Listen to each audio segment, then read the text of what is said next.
Hello! Hi! Welcome to the stream. Welcome to Ace Attorney Apollo Justice Trilogy. The first game. The Apollo Justice game. Oh my god. Apollo Justice game where we play as Phoenix Wright. Oh my god. Okay. This is the save. Right, so we're like doing whatever this is. Which is, oh my god, I'm so excited. This is so cool. Let's go to the defendant lobby. Because I tried to do the psyche locks on Valent, and then it just didn't work because I couldn't present anything for the second one, so let's do the other stuff first. Didn't think I'd be back here for a while. Didn't want to have to remember that day. So deeply the card with that. Well, it's a flashback. Do I need to read it? No, I don't. I woke up with my throat hurting, but it's better now. Consequences of streaming.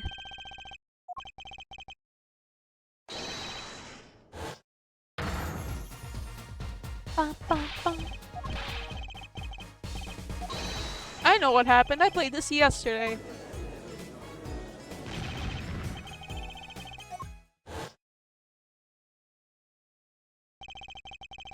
When I came here on that fateful morning, I still had my badge, but now, like an amputated limb, I could still feel it itching. Man, I don't like that he has no badge anymore. Where do I start? I don't even have the authority to investigate. Who is this? Hey, you there, sir! Oh my god, it's this guy. I didn't want to see him. Why him? Okay. Where's Gumshoe? Oh fuck. Dead in your hands! Floor on your head! Now, now, now! What's the big idea? My ears. No unauthorized personnel aren't allowed in here! Well, that would mean all unauthorized personnel are allowed. Swoink! Why does he get this OST? Okay. I just say it like it is, sir, and it's usually wrong. Thrown out of the precinct. I lost my friends, my girl, and even my wallet. What? What, he got fired? We've met before, haven't we? On a case 2 years ago? No recollection of that, sir! Uh-huh. Me working on a case is always in the present progressive tense, sir! There's no past, there's only now! Okay, okay, you're the bailiff, right? He's a bailiff? Yes, sir! Court bailiff Mike Meekins at your service, sir! I've asked to meet with the bailiff at this court who let the magician escape. Of course he let the magician escape. Let me try to make this as absolutely clear as possible for you, sir! It was me, sir! But you were a regular police officer once, right? Sometimes bad things happen to good people, sir. Something tells me it's a long story. Let's not go there. So you weren't in charge of security at the time of the vanishing? I'm dying! Over here! Oh, it's a hard knock life, sir! Thrown out of the precinct. Lost my friends, my girl, and even my wallet. Guess I wasn't the only victim. Oh, so he lost his job over that, right? Didn't mean to press this one. Well. Oh my god, it's a plan. It's not Charlie, though. You know, I think this was the lobby I used for my very first case. And all your cases, actually. This plan has seen me grow from a rookie to an ace to a has-been. I hate you, Plant. Just kidding. Oh my god, why is he like this? I actually took a nap on that couch once when I was still practicing law. Yeah, I remember. Boy, was that a mistake. I never even sit on the slow B sofas now. I never let my clients sit on them either. It's bad luck. Yeah, like that one time he got hit on the head and then forgot everything. Crazy. I must have seen that painting 1,000 times, but I never really looked at it until now. I guess my head was too stuck in the trials. I never had time to stop and appreciate art. I have time now. Okay, let's appreciate. Actually, it's pretty lame. I guess this door was officially a prop in Zach Gramarye's last show. He passed through that lobby door and vanished, but to where? He choreographed that entire fateful trial according to his grand scenario. I hate magicians. You can't say that! You're gonna, like, take in Trissy. And she's a magician!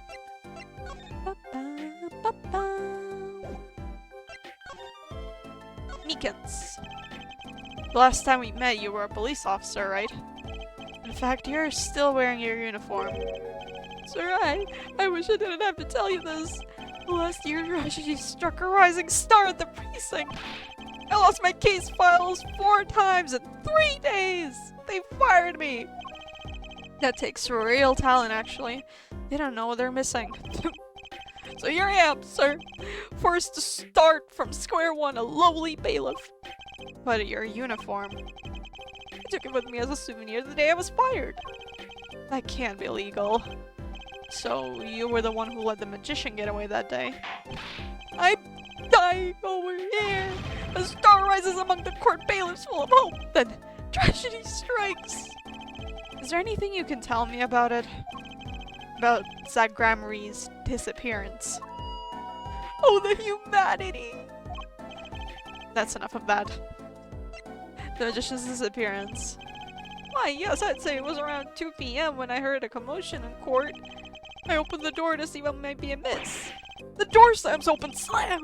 And some guy's face is right there in front of me. Face! So, you saw someone suspicious coming your way. Yes, and I, being a bailiff of little standing, I give chase. I chased that silk cat all the way down the hall, sir. I have a diagram of the court building here. Ooh. Never seen that. Aha! There's a courtroom number 7. That's where I was, sir. All by myself, nary a friend to call my own. Okay, and which way did Zach Gramarye run after bursting through the courtroom door? He went up like this and around the corner like that. So I, with no delay, ran after him with no delay. When I turned the corner, I saw the magic man run into the defendant lobby. Swiftly I ran. Following him, I threw myself boldly into the room. I remember like it was right here, because it was! Lobby number 2, sir! You ran into this room. I don't see any place to hide in here. Believe it or not, sir, I didn't believe it. Here, in this room, the magician, gone, vanished like a puff of smoke. Except there wasn't even any smoke, he was just gone. That's impossible. Yes, that word. Oh, how many times have I said that word? Even the sound of it causes me indescribable pain. I'm dying. I'm dying over here. Okay, I won't say it again, I promise. But you have to admit it's difficult to vanish into thin air. Did you search the lobby? I searched. Why the pause? There was nothing here at all, sir.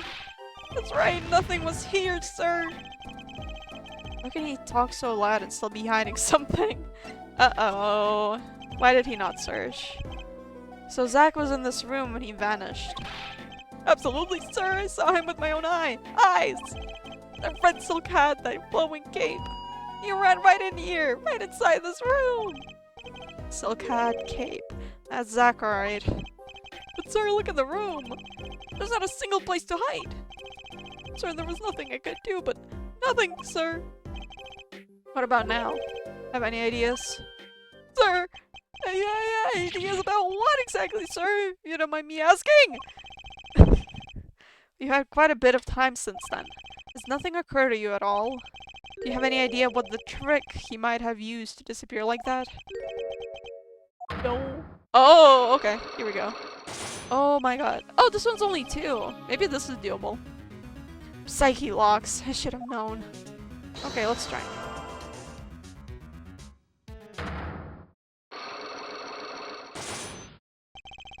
The disappearing trick. Okay, Mr. Meekins. What do you know? Spit it out. Hey, what's with the atmosphere in here all of a sudden? You know something, and I'm going to find out what. Zach Gramery vanished from this room. How'd he do it? Ow, sir, well, sir, I can't say a thing. Sir! Why are you so nervous if you aren't hiding something? Well, sir, you see, at the time, sir, I was here, and... Oh my god, my cat scared me. Just jumping on things again.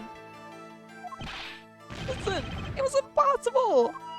What could such a little girl possibly do anyway? Oh. That's how. Okay, hold on. Let me pick up my cat.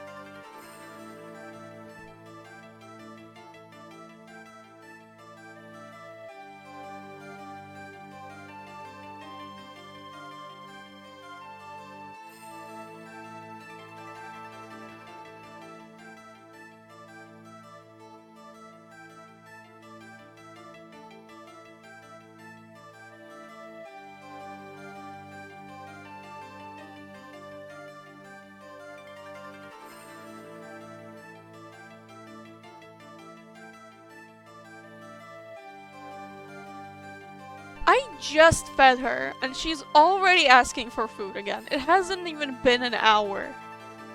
Oh my god. Silly little thing. What did you just say?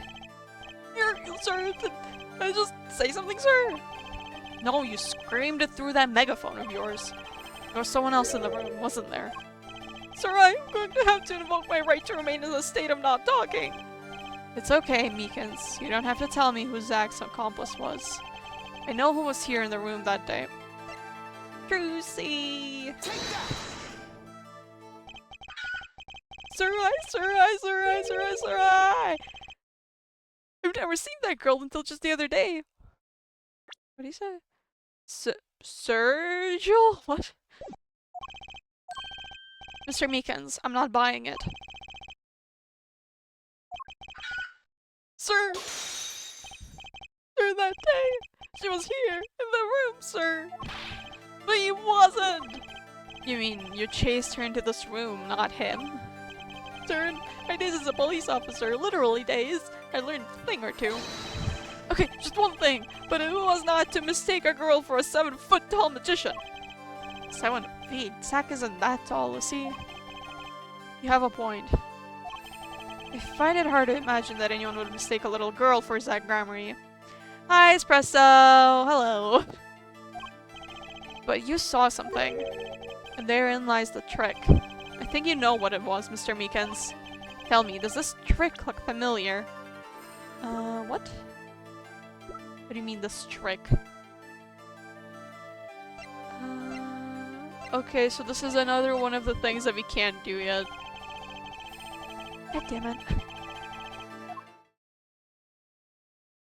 Alright, let's move around more. What about the White and Co law offices?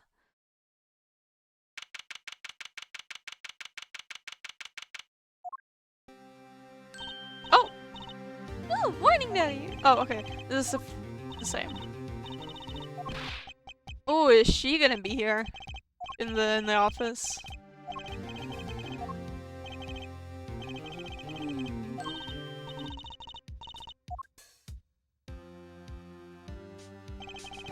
2 weeks had passed since then. I called her into my office. No!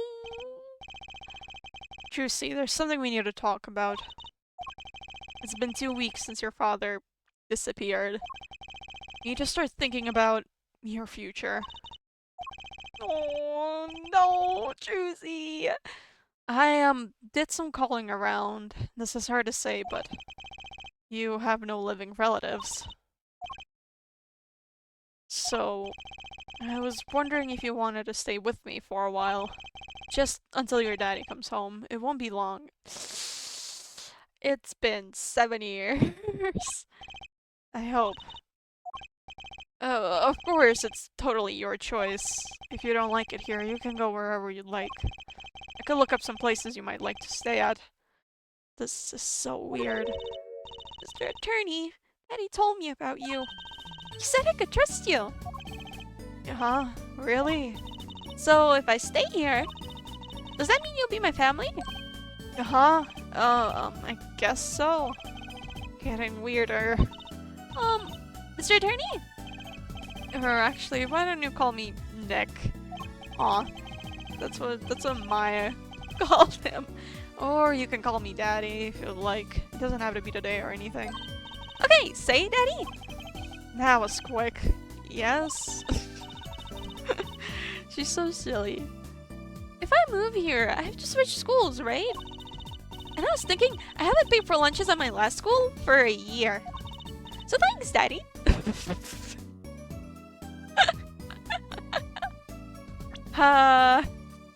She's the best. Oh, and this office! It's a little blah. A little color goes a long way, you know?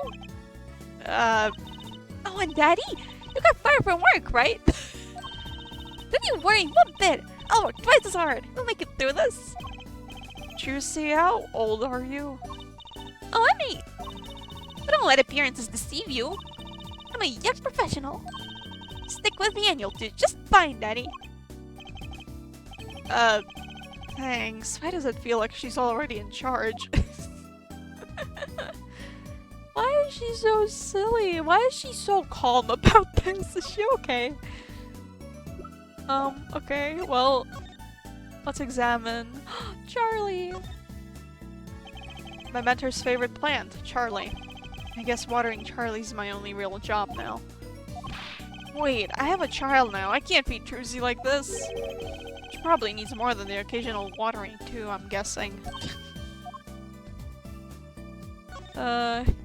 Phoenix. An old movie poster hangs on the wall. Finally found out the title after not knowing for the longest time. Actually rented the movie the other day. Cried my eyes out. Just thinking about it makes me tear up. Wait, it's just allergies, really. I should show it to her when she's a little older. Wait, what was it called again?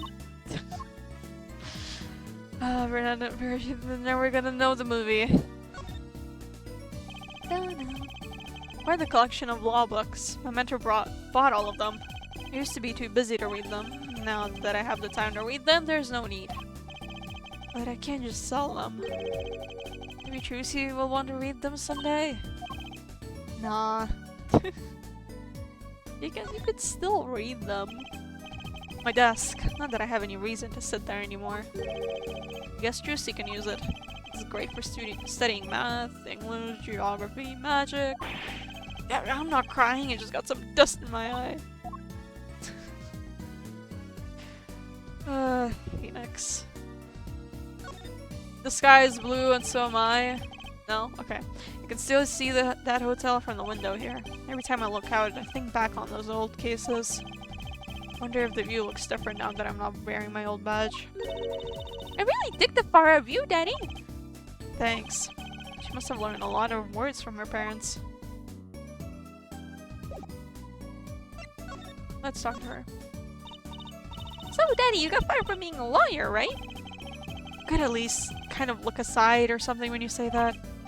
It's actually kind of hard for me, for Daddy. Oh, I'm sorry, Daddy!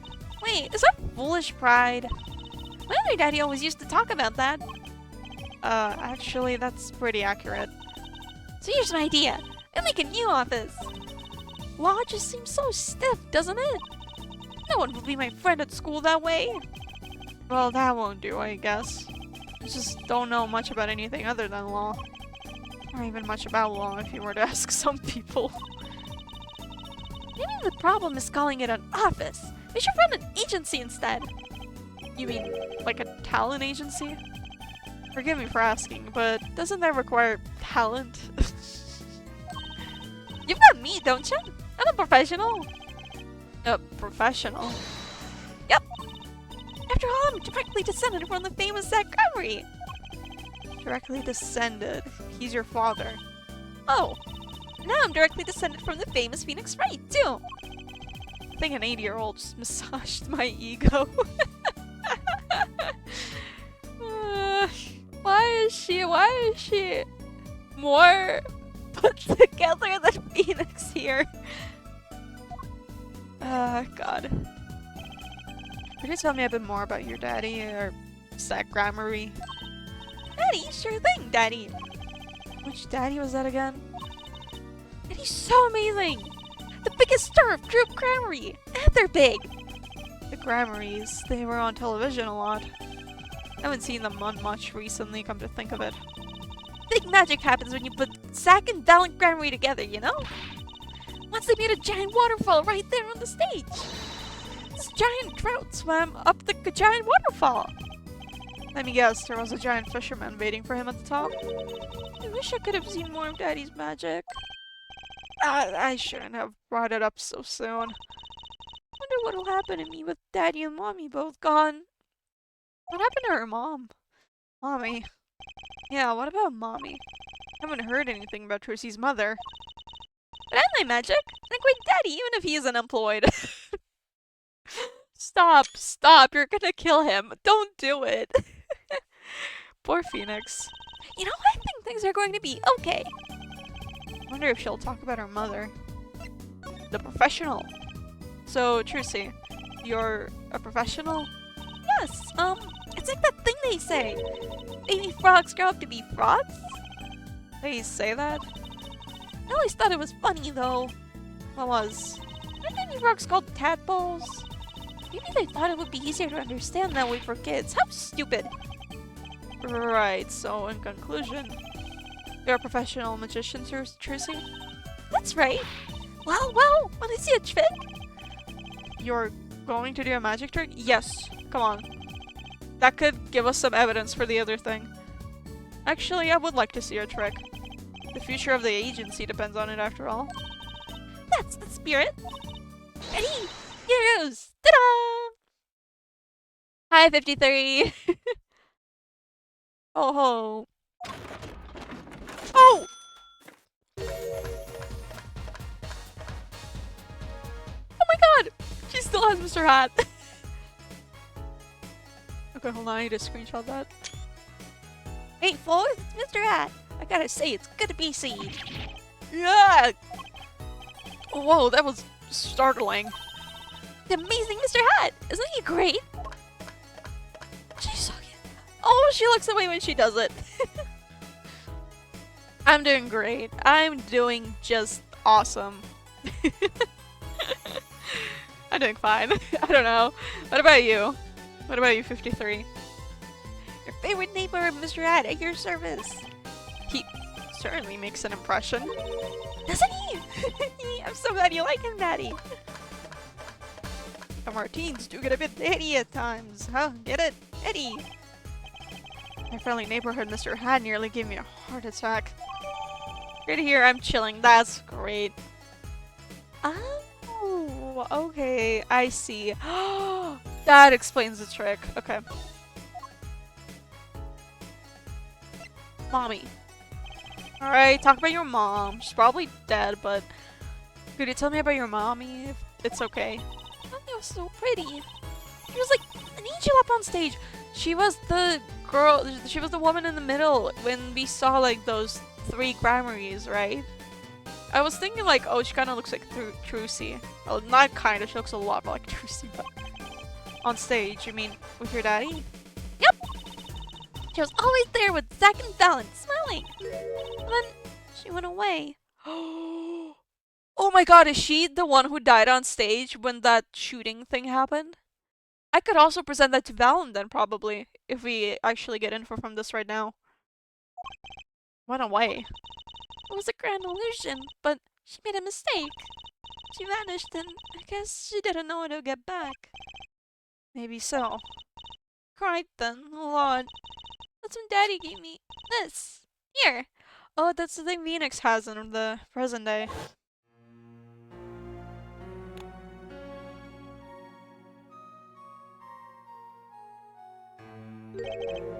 This is your mother? She's beautiful.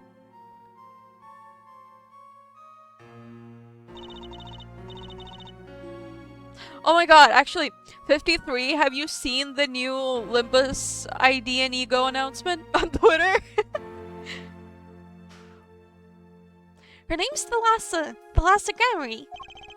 Poor girl, I didn't know her mommy had gone missing. Have you? Yeah. Yeah. Fuck, I need to play the game. I still haven't finished Kanto 9. I need to hurry up, and I really want that Rodia Ego.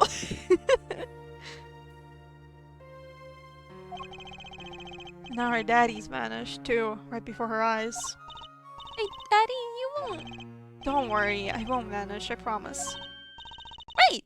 You can't even do magic, you're like a backup plan! Ouch. Daddy always said to have a backup plan. I guess all I rate is a backup plan, no. I thought that Rodian Eagle was a fan-edit of Mina from Deadlock. Man, speaking of Deadlock, I want to try that game. I I say that I only want to try it because of Mina. I think she's very pretty. Oh my god. Deadlock mention. Oh my god, I have not played Deadlock. I just seen some fan art and some of the characters are very nice. It's still in like early access or whatever. Or not early access, what did I call it? It's just like closed beta or whatever. Yeah, so I can't play it, but it looks cool.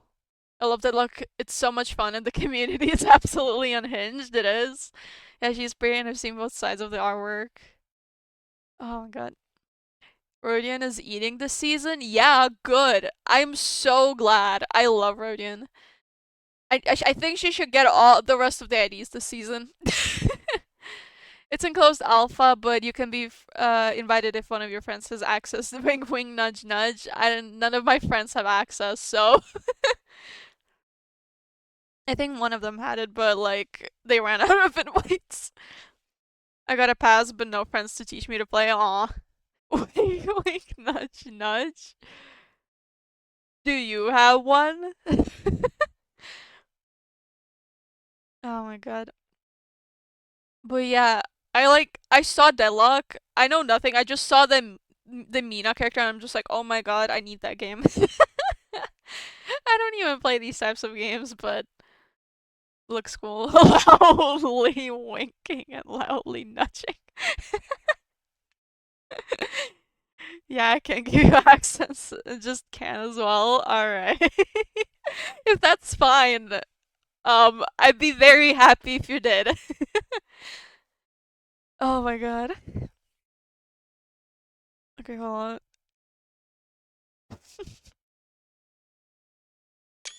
Yeah, I didn't think of Mina. I saw someone complaining in the not complaining, comparing Rhodia to Mina in the funny in the fuck.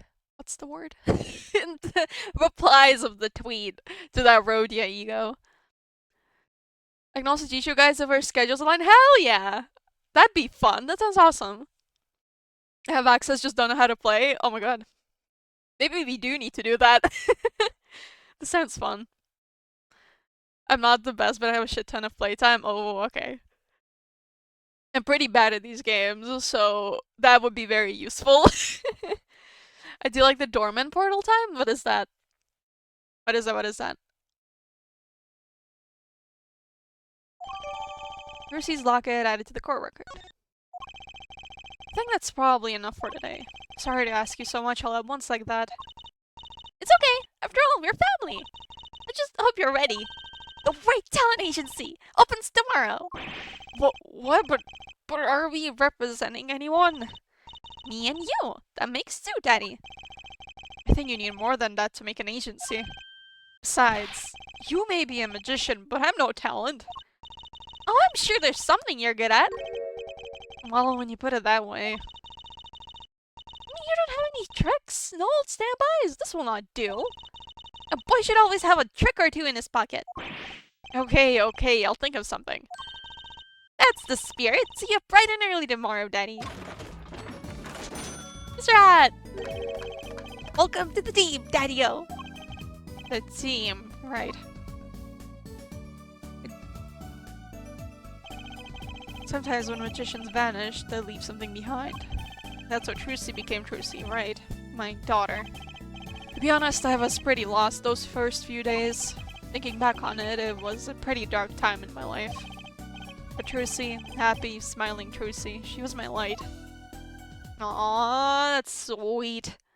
I can't believe he's a dad now. That's crazy. Think of Germa as an Eldritch servant except in a game? Okay, is Dorman a character? Hold on, I'm gonna look that up. Ah, I see. Oh, I've seen this character around actually. Germa's an Eldritch servant. That's hilarious. That's an awesome description. Oh my god. What kind of game is Deadlock? I know it's like a multiplayer, like, what's the genre called? Like, one of those games. But like, what's the gameplay like?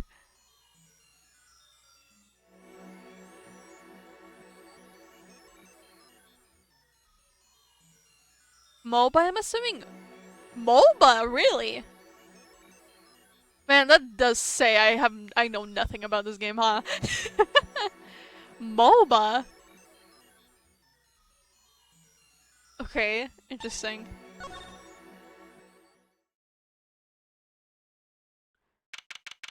Oh, it does say MOBA on the Steam page.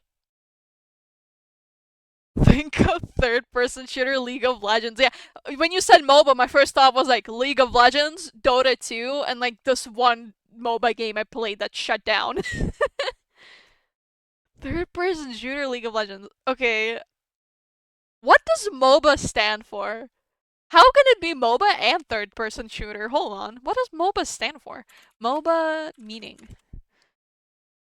Multiplayer online battle arena.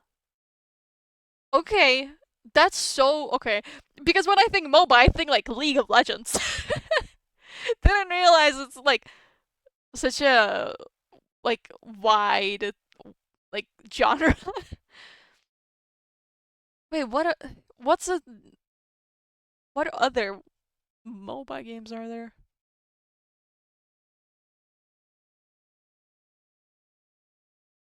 Pokemon Unite. Okay, well I know that one.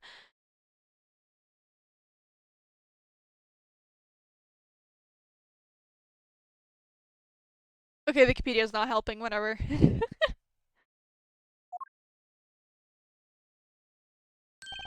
What is the caveman drawing? I figured you'd come here sooner or later. I decided on sooner. Drew mission, was it? I haven't done anything illegal. And I didn't come here to whine about past events. I wanted to ask you some questions. I suppose you have that right. That day, the entire court descended into chaos. Only you stood still, your eyes calmly watching. I admit I made quite an impression on me. I'm used to finding myself in outrageous situations. What extreme was it? I'll answer what I can. I'm not sure, but it feels like I'm being watched intensely. Oh my god! Oh, she's so tiny. Look at that cute notebook. What is a Mickey Mouse notebook? Have you seen the Ace Attorney meme in the server yesterday? Yes, I have. I have seen it, Gumshoe. It's very accurate.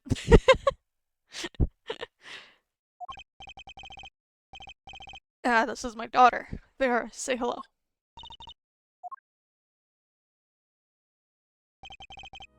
She's gone.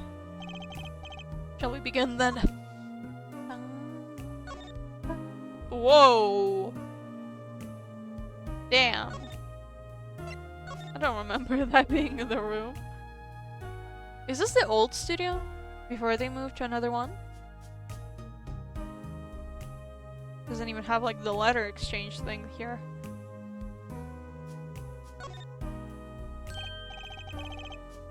Going home by any chance?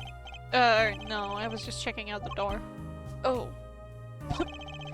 The thing, I'm far too stubborn to take hints like that.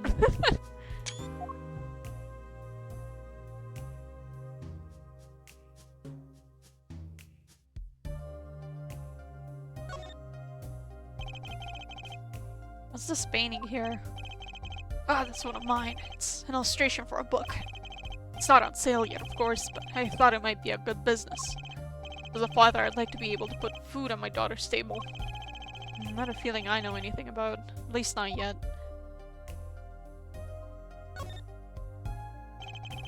Paints are scattered all around. Probably the ones he's currently using. There's something very artistic about a messy room. Not that this is anything compared to my offices. Guess that would make my office a masterpiece. His office isn't even, like, messy. What is he talking about?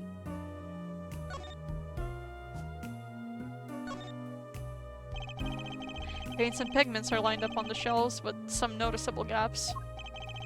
It's embarrassing, but I can't afford all the paints I want. I insist on buying the ones I use with my own money. I can see how you want to do that, sure. Perhaps you heard that you can make any color, as long as you have the 3 primary colors. Well, it's a lie. Poor guy. I mean... you can do a lot. You use these gizmos for painting? They're pretty elaborate. Yeah, those aren't for painting. They're for analyzing. Paint composition, age, every conceivable angle. Rules of the forgery trade, I guess. What a weird thing. Oh hey, the nail polish is here. Maybe I'll just sit on over here for a closer look.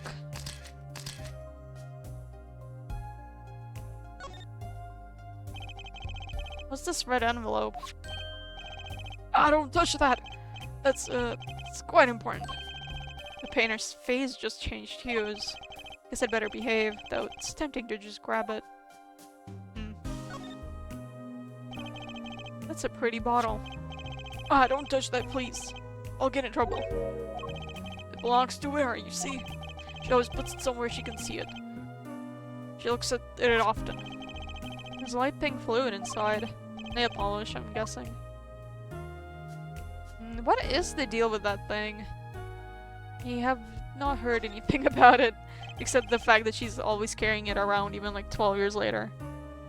This is you and Vera? Yes, we took that one quite recently. I know I'm a painter, why not paint a portrait instead? I've never been that good at people, unfortunately. Right. Shouldn't you practice?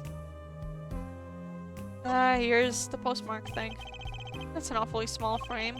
What's that inside it? A stamp? Oh, stamp. Sorry, that's the word. Please don't touch that, I'll get in trouble. That stamp belongs to Vera, you see. She always puts it somewhere she can see it. Ooh, okay. That's Zack and Valen, the Grammarys, isn't it? The post office issued that commemorative stamp last year, when the Grammarys were at the height of their popularity. Not anymore. Now that one of them has vanished off the face of the earth. Where I went to see one of their shows when she was quite small. She's been a dedicated fan ever since. She watched them every time they came on TV, until the end. I see. That stamp's quite hard to come by, I hear. Still wonder how she got her hands on it. Oh, I can inspect it again? Why? What? Oh, okay, it was just the same thing but shortened.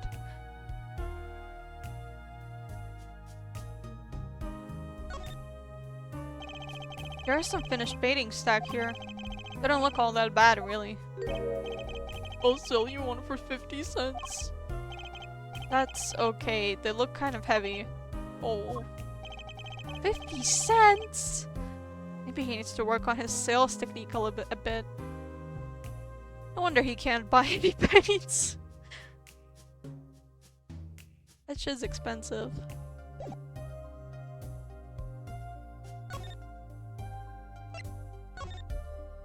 Mr. Misham, judging from this place, you're a painter? Not sadly a profitable one. I've never sold a painting. It's a source of considerable embarrassment. I will be able to get by were it only me. Your daughter? Her mother grew wary of me and left. I don't want her to grow up needy, Mr. Wright. This is why I began my other occupation. Forgery. Forgeries. But she's the one doing the forgeries, though. Don't look at me with those eyes. I know what it is that I do. More than half of the paintings they bring me are stolen. Who knows that what my copies are used for? But some of your works aren't paintings, correct? You may not believe me when I tell you this, but that was my first work outside of painting. What? I think it will be used as evidence in a murder trial. I never even imagined the possibility. I guess he's just covering for his daughter by saying that it's him. And why did you take the job? I was well paid, very well paid. Okay, so it is the one with the red envelope. I think he feels worse about it than I do. The past is hard to escape. Honestly, the sooner I can put this behind me, the better. With apologies to you, of course. Sorry, but it's not going to be quite so easy. He's trying to forget what he made. Looks like I'll have to remind him. Oh, okay, we have that. Here it is. Your work. Don't try to pretend you've forgotten. Sure, all you did was make a copy, but that copy might have destroyed the life of an innocent man. I'm responsible too, which is why I have to know. Interesting that he doesn't... he's not mad at all about, like, himself, really. He's just mad about, like, more like Zach not being declared innocent. And you have to tell me. I knew it would be difficult to escape this. Then let's talk.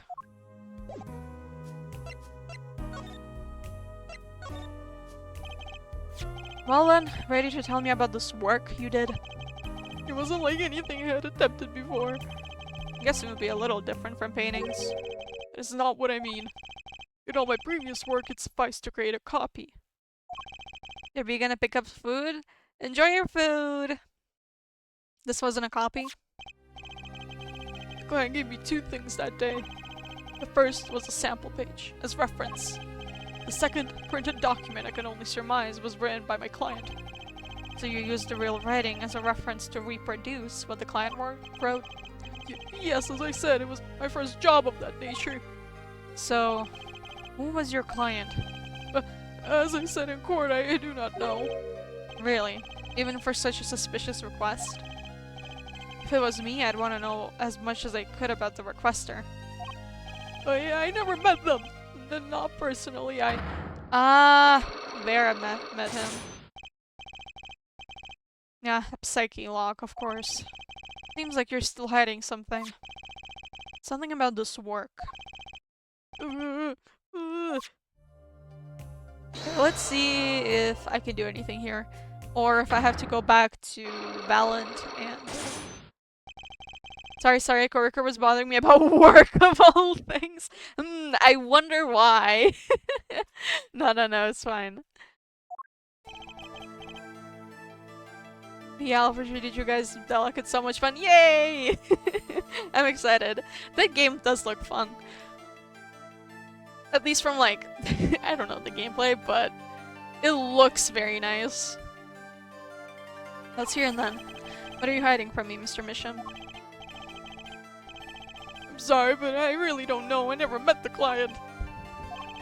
True, when I asked the client's name, there were no psyche locks in sight. Regardless, you're hiding something. You have to be, otherwise it wouldn't make any sense. Why are you doing this to me? Well, I've made my stand. No backing down now. So what's Misham hiding? The... forger! You can pretty much piece together what it is from what you've said. What is it then? You told me what you knew about the client, and I couldn't see any psyche locks. Psycho locks? Is that some sort of asylum security or a new horse hairstyle, perhaps? But then they did show up, didn't they? Who was your client? He said in court, I do not know. Really? Even for such a suspicious request? If it was me, I want to know as much as I could about the questor. I never met them, not personally. Not personally. Those words triggered the psyche lock. Again with those psycho logs. Now I really must know what they are. So you didn't meet with the client, but someone else did. Maybe the real forger behind this evidence? Perhaps I'm hung up on this log business. But I'm afraid you lost me. Yeah, well, I didn't come here to talk about psyche locks. You probably shouldn't have mentioned them by name. As long as I come to the right conclusion, it doesn't matter how I got there. And your conclusion is? The real forger behind this wasn't you, Mr. Misham. Poppycock! I don't know what you're talking about. That's my work, I tell you. Made here in my studio, who else could it have been but me? That's the real question, isn't it? If the forger wasn't you, then I don't have many other people to choose from. The real forger at your studio is... Wait, is it gonna be this easy?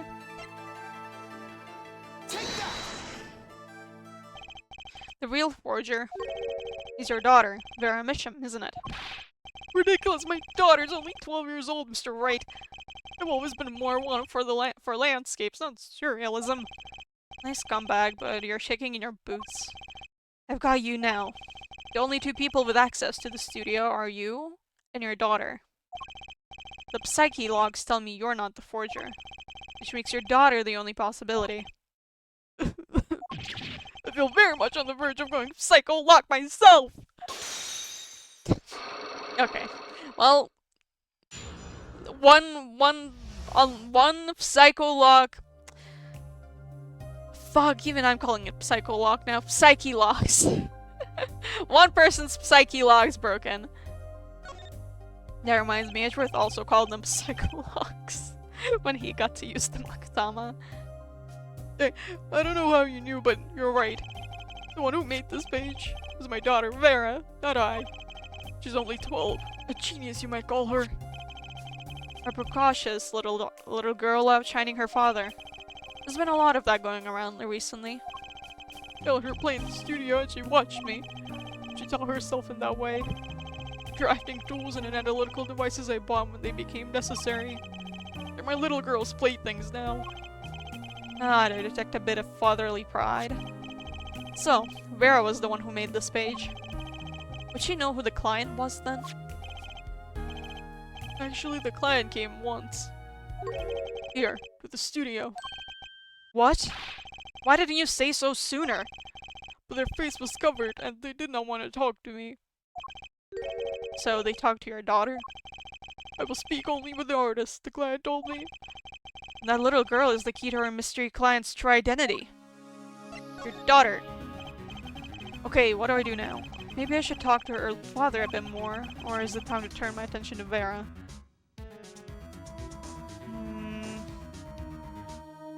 I feel like... Let's talk to Vera. We've talked to everything about him, so... Mr. Misham, I have a request. Let me guess. You'd like to speak with my daughter? Can I? My daughter has never been one to talk to strangers. She's quite shy, extremely so actually. With only one exception. Which was? Oddly enough, it was that client. I left the studio while they talked. I returned when they had finished and she was laughing! It was the first time I'd seen anything of the sort. It's gotta be one of the magicians, right? Because, like... Probably would make it easier to talk to a kid, right? And also if it, and also she saw the Grammarys when she was a kid. Or well, when she was even younger, so it's like... Please, let me speak with her. Alright. Oh, this could be tough. Hey, look, the amazing Mr. Hat. I think I just made her nervous. Oh no. Okay, we'll look at that in a second. Let's try talking to her. Vera, was it? Would you like to have a friendly chat? I'm Phoenix Wright, ex-lawyer and pianist. Still looking for the keys that say Doreme. I can't find them anywhere. I'm not good at this. I need something to get through this girl. Okay, so I do have to present something. Okay. So, my guess would be the... this thing, right? And then there's this. My stamp. Hey, she spoke! She can talk! Yeah, so the stamp. How can I keep her talking? Great magicians, aren't they? Isn't True Grammary amazing? Yes? Oh! I especially like those two, Zack and Valent. I mean, they're, so magical. Aren't they? Yeah, whenever I go to one of their shows, I'm like, whoa, magic! You know? Me too! I love them, they're so cool! Oh my god. So cute. It's like magic! Yeah! Alright, she's talking. Not saying much, but it's a start. I went and saw them with Mother the other day. The opening ceremony at the Grammary Museum of Magic! The Grammary Museum? They have one of those? I guess it makes sense now that they have their own commemorative stamp. So, have you been to one of their shows? Just once, when I was little, with Mother. The Grammari's on stage. It was like a dream. Disappearing, reappearing, cutting apart, putting back together to do it all. Yeah. Maybe you can keep telling me stuff like this. You know, about Zack and Valent, maybe? Oh, sure. Alright, better get asking before she changes her mind. Aw. Let's start with this. They're the best in the world! Huh? Oh, you mean True Grammary? Of course. Father gave it to me! Your father? But I asked him about it. He didn't know how you got it. I guess I just took it, yeah. Took it. Father got a letter from that person. That person? You mean the letter from the client? Oh, we talked about the Grammarys forever that day. I'm sure that's why I was sent that stamp. Okay, so it wasn't one of the Grammarys then, I guess. I didn't want to just send it back, so I took it. Very sneaky one, this client. So they were trying to get on her good side.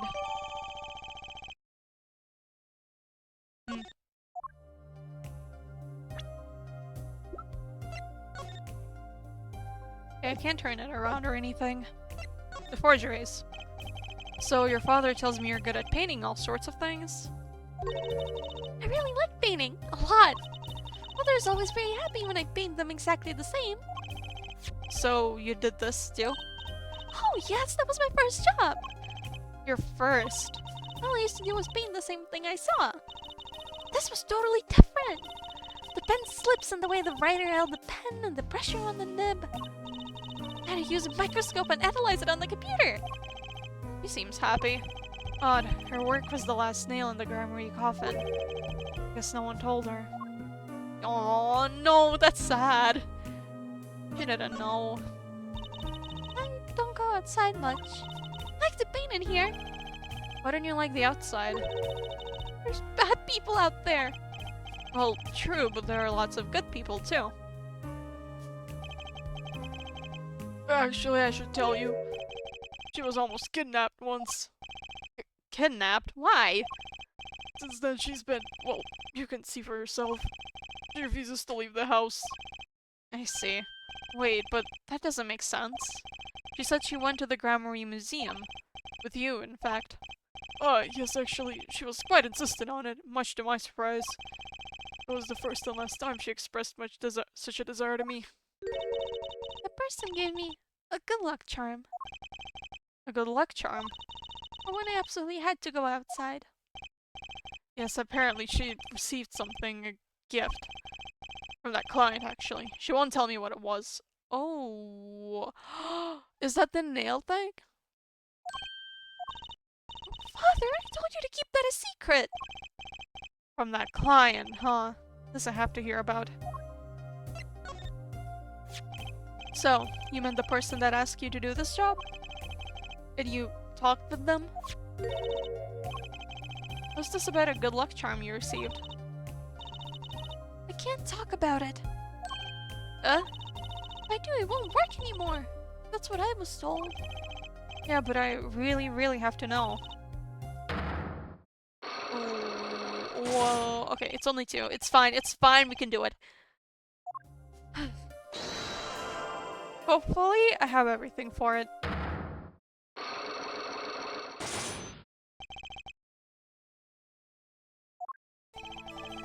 You seem to trust this client. Quite a lot, in fact. Because they gave you the stamp? No, that's not why. Listen to me. My problem. The problem that keeps her inside all the time? Don't go outside if you don't want to. That's what they told me. But when I absolutely have to go out, all I had to do was use a good luck charm. The luck charm that your client gave you? I think I know what your client might have given you, actually. We don't have the nail polish thing, right? There's no ways this is it. This isn't for good luck. I don't know what would. I see. Luck charms are different for different people, I guess. What do you mean? If you say it's lucky, then it must work for you. That's the beautiful thing about good luck charms. Okay, yeah, it's not that. See that innocent smile? Everyone has a different way of breaking the news. That's the beautiful thing about being totally wrong. Okay. Let's go back, because if it isn't any of these... I don't think... Are we sure I can't check the nail polish thing again? Because I think it's this, isn't it?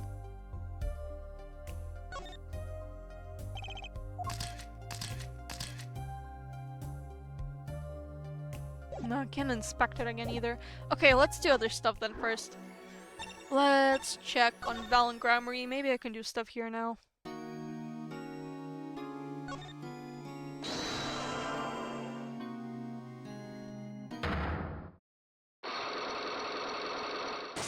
He has so many.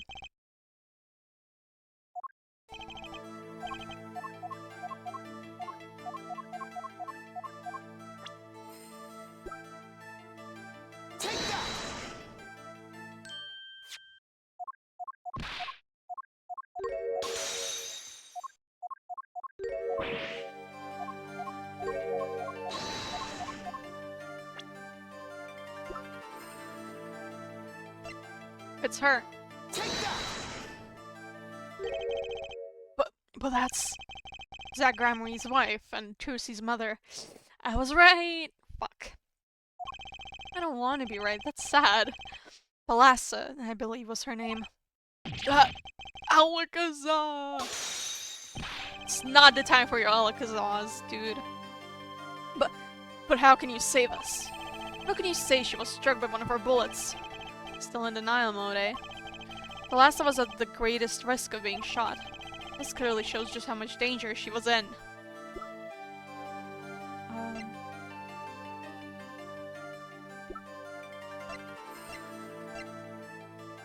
Okay. I don't have anything again. So... Then, I guess my only choice is to go talk with what's his name? I forgot his name. Meekins. Talk. And the Magatama. Dun, dun, dun, dun, dun.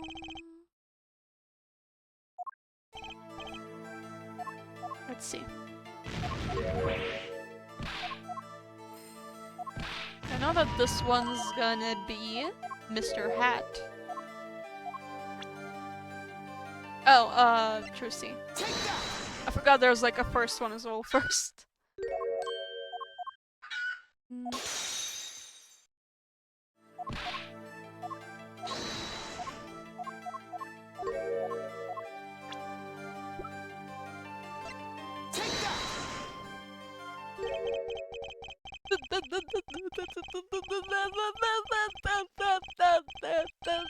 What?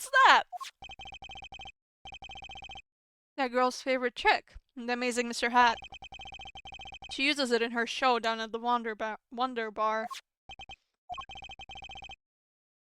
Have you been to the Wonder Bar? So, it wasn't a waking dream, was it, sir? Come again? The night on stage I saw a vision, except it wasn't a vision. It was a hat. An amazing Mr. Hat, he really exists. Sure.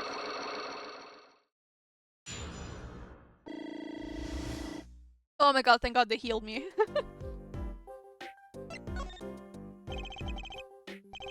remember it clearly, though the details are a little vague. Zach Grammary exited the courtroom. I gave chase and cornered him in the corner room, sir. Zach Grammary, you don't even think you can escape Meekins? Down on your hands! Floor on your head! Hello? Something the matter, mister? No, that is... Sir, I'm currently chasing a suspect, sir! Zach Grammary, do you know him? Oh, I love Zach Grammary! His magic is the best! I'm his biggest fan! I see, that's what you're wearing, that costume you're wearing. Anyway, that same Zach came into this room. But no one's been in here except me. But he has to be in here somewhere. Under the sofa, the trash can, behind that painting, under the rug. And why did she do the hat thing? So Trucy was his accomplice. Imagine my astonished surprise when 1 week later, I just happened to walk into a bar and see him! Mr. Hat. I couldn't believe my own eyes. What is my cat doing? No! Leave the closet alone! God damn it, hold on.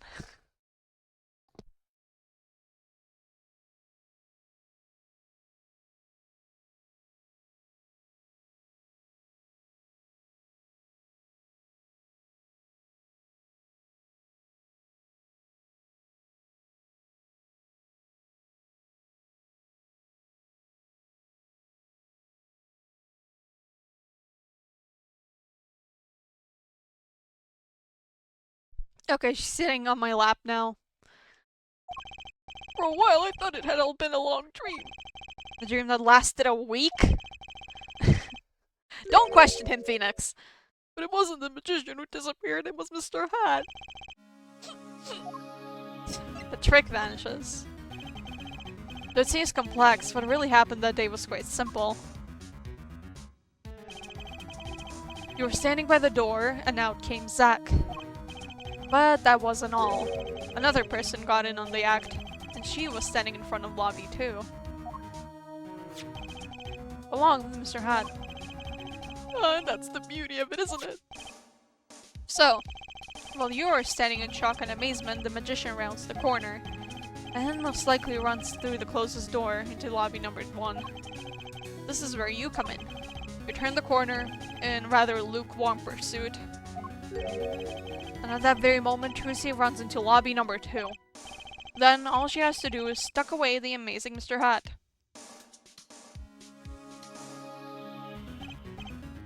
Sir, I only lost sight of him for the briefest of moments. Then I saw that cape, Zach Grammy's red cape fluttering like a cape. Astounding, sir!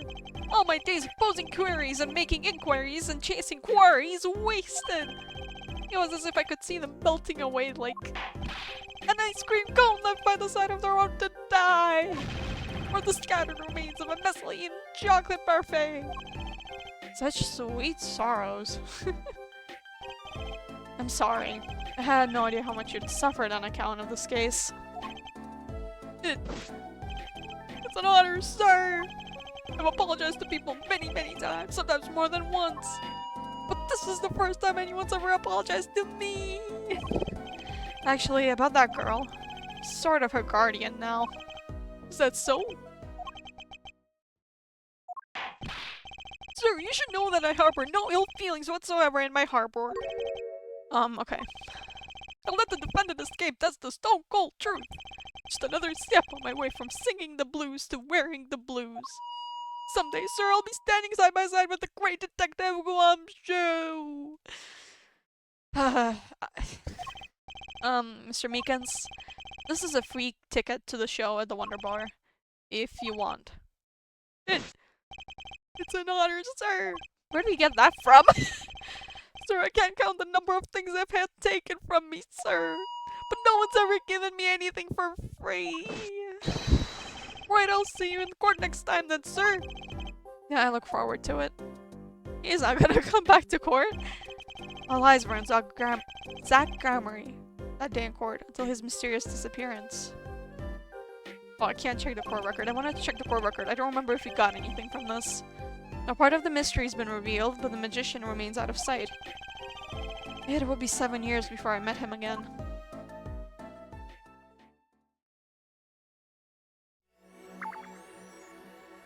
What now? Oh! Oh. I get to unlock present day. Okay, let's do present day then, because I'm assuming that's where I'm supposed to get the rest of the info from. It's the club. I didn't want to see him again. I didn't want to see Kristoff.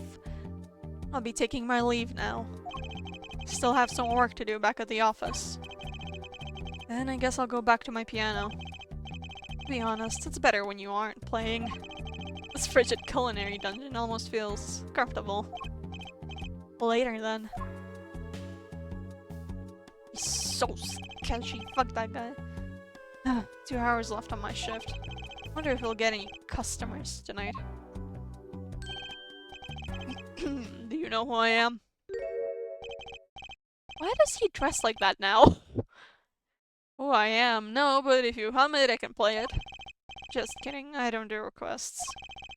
How about a different sort of request? You see, I play cards. Oh, a customer. I was just hoping someone would come in and save me from a night at the Keys.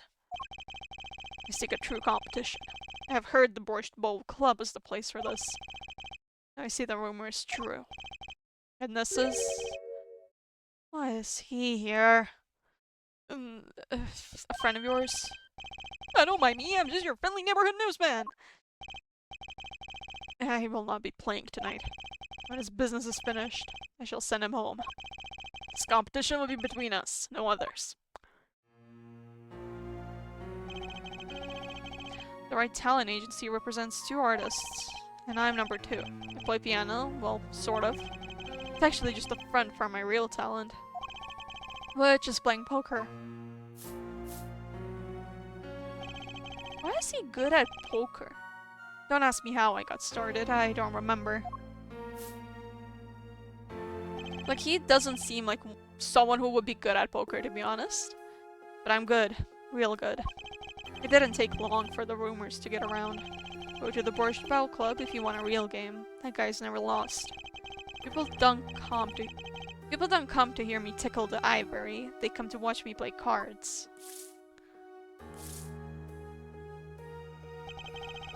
Is this a seedy poker club? No, it's a restaurant. We don't play for high stakes. There's no money involved. The real players carry cash, and they're always thirsty. It's a handy source of income for the club owner.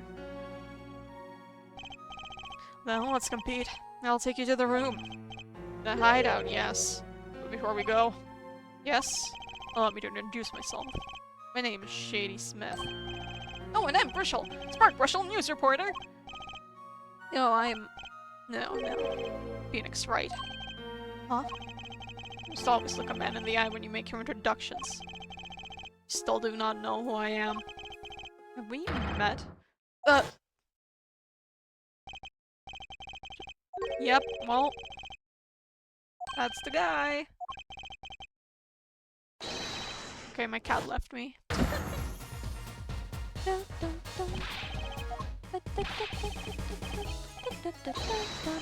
This is a lot of flashbacks.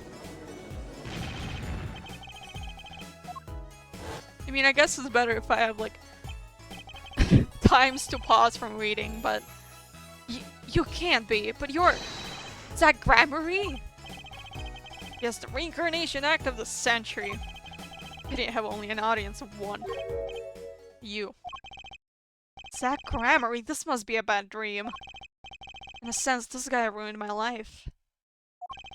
You there? That? We'll play soon. Read the room. I will be preparing the hideout for you. I don't remember what voice I did for her. She was like in the first case.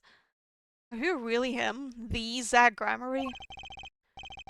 Oh, I'm Shady Smith. Remember this. How many years has it been now? 6? Exactly 3 days from now, it'll be 7. It caused you so much inconvenience, I fear. Yeah, you could say that. Is she well? Trucy, I mean. She's fine. Got her working already. Hope you don't mind. I need hardly express my gratitude, but you have it. This is why I have come. To head and to settle a matter of cards. By which you mean poker. Those eyes, he's serious. Despise losing above all else.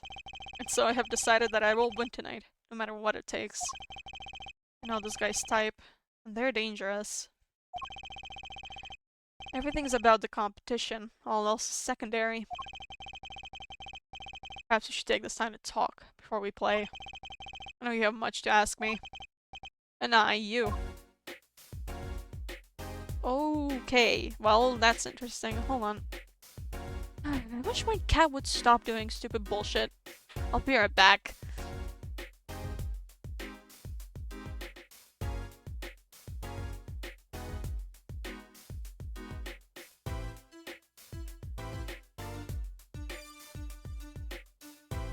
Okay, I'm back. Oh, oh, mad lad. How's it going, detective? Well. Investigating. Talking to the guy who disappeared for 7 years. Okay. Let's examine the room, I guess. Must say, it comes as quite a surprise. I never knew you played. I'd do anything else if I could, believe me. Oh yeah, there's something you could help me with. Do you think you can make the piano disappear? I get him. That was me back when I still played piano. It'd help out in a lot of ways, really. Why is... Well, okay, that's a scary expression, actually. You say the funniest things with the straightest face. People always tell me that, except I wasn't joking. Dun, dun, dun, dun. 7 years, it's not unheard of. Like, have you heard from everyone you went to school with since you left? No, but like, it's a bit different when it's this guy. Why is it snowing inside? Don't question it. Don't question it. It's normal. This is grape juice. Is it refreshing? I usually drink too much and it ends up making me thirsty. Oh, Mr. Wright. There's something inside that bottle. Huh? It's my business card. You aren't surprised at all. Perhaps you don't like magic. I sure felt surprised. Maybe I had my poker face on. It's so weird. It's so weird. Phoenix is so different. It's so scary. It's so weird. He's composed. One of the restaurant tables. This one's the closest to the piano. That's a very bad business advertisement? Which part of this are you talking about? The business card? Which makes it the hardest to eat at, I hear. On days when I'm playing, that is. What do you think about the ukulele? Here, have my wine-stained card. Good luck reading it. No. It wasn't originally there. Zach moved it there because he used to be a magician. Sound is slight, the annoyance curtailed. A ukulele in a Russian restaurant? Then you must go to a Hawaiian restaurant. Hawaiian shirts don't go with my complexion. I give up. Wow, Phoenix is miserable. Okay, that's the only thing here. Do we have anything new here? Nope. Hey, what about your dead wife? Oh shit, I can actually talk about it. Is that why he disappeared? Yeah, it is! In the middle of his court trial! This person in the photo is Trucy's mother. How did you come by this? Trucy showed it to me. She said her mother was gone. Then it is so. Huh? She's gone. What more is there to say? Lots? Oh, I know! Whoa, you're still here? According to my in-depth research, Trucy's mother, Magnifi Grammary's only daughter, end quote. What? Magnifi's daughter? Is that true, Mr. Zach? Rochelle, you say too much. Burning. Wait, what?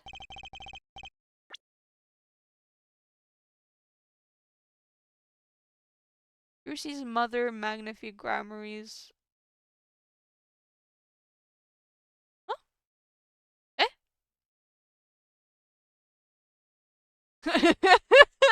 Yeah, that's a perfectly normal journalist. His limbs totally aren't constantly dislocated. Trucy's mother, Magnifi Grammary's only daughter. Magnifi? Wait, so he's not the dad? Whoa, why am I the bad guy? Why? Zach decked him. In any case, Mr. Wright, this discussion is over. Alas, Grammary, she's the most mysterious of the whole lot. Do you know a journalist is normal? I guess so. Need to gather me some more evidence, clearly. Weird, okay. The meaning of competition. You competed that day 7 years ago, too. Ah, yes. You must have been surprised. Called to the detention center out of the blue. 2. 1. Showdown time. Oh, thank you for following MadLad100. I lost. It's only a game of poker. A game I've played for a long time. And only lost twice. Who was the first? The man I killed, of course. You choose your defense attorneys by playing poker. Some are hired, others fired. When you compete, you see a man's true nature. You know what I speak of. I know what you do. Trucy's power. Trucy. She's in a class of her own. Astras, I gotta go soon. Want to be able to find my way back? Alright. For 7 years, I've played poker here at the Borscht Bowl Club. Question, should I order food? Hell yeah. I've never lost once. I'm good, but not that good. I win because whenever there's a big game, I bring in Trucy. And she sends me signals. Daddy's got a good hand. You might have a chance if you act quick. Better call him soon. 7 years of poker? Yep. Because, his, must be bored. No, he needs money. His attorney badge got, taken away, so now he's been at this for 7 years. Can you tell me what her power is? Judging a person's thoughts by reading their reactions is a staple of performance magic. But those of Trucy's line possess far greater skill. Her line. Recall, you are the second man whom I have lost. Magnifi Grammary. So what, that old man is her dad? That was the first time I learned of this power, as you call it. Wait, so you're saying her power is genetic? It's just in the Grammary blood or something? Blood. Ooh, uh-oh. Okay, well, it's not for, like, Valence Psyche locks, but... Sorry, but it is not something told lightly to outsiders. And it is nothing you need to know at this time. Some kind of Grammary secret, then. Fine. About Trucy. Jeez. 15 this year. She's still trying her best to follow in your footsteps, you know? I see. When I planned my disappearing act, it was the thought of her alone that gave me pause. Wait, you were planning on vanishing from the get-go? Yes, and for that I must apologize. However, I cannot be found guilty that day. Because of this. This... transferal of rights. You see the signature? Transferal. It's Magnifique Grammary's signature, isn't it? I hereby give all my rights to staging and performance of my magic to the recipient named below. Recipient Sag Grammary. Oh, okay. I hereby give all my rights to the secret staging and performance of my magic to the recipient named below. The recipient's name is you, Sag Grammary. Yes, it is I. Wait, this page looks torn. You recall that diary, yes? Okay. Another flashback.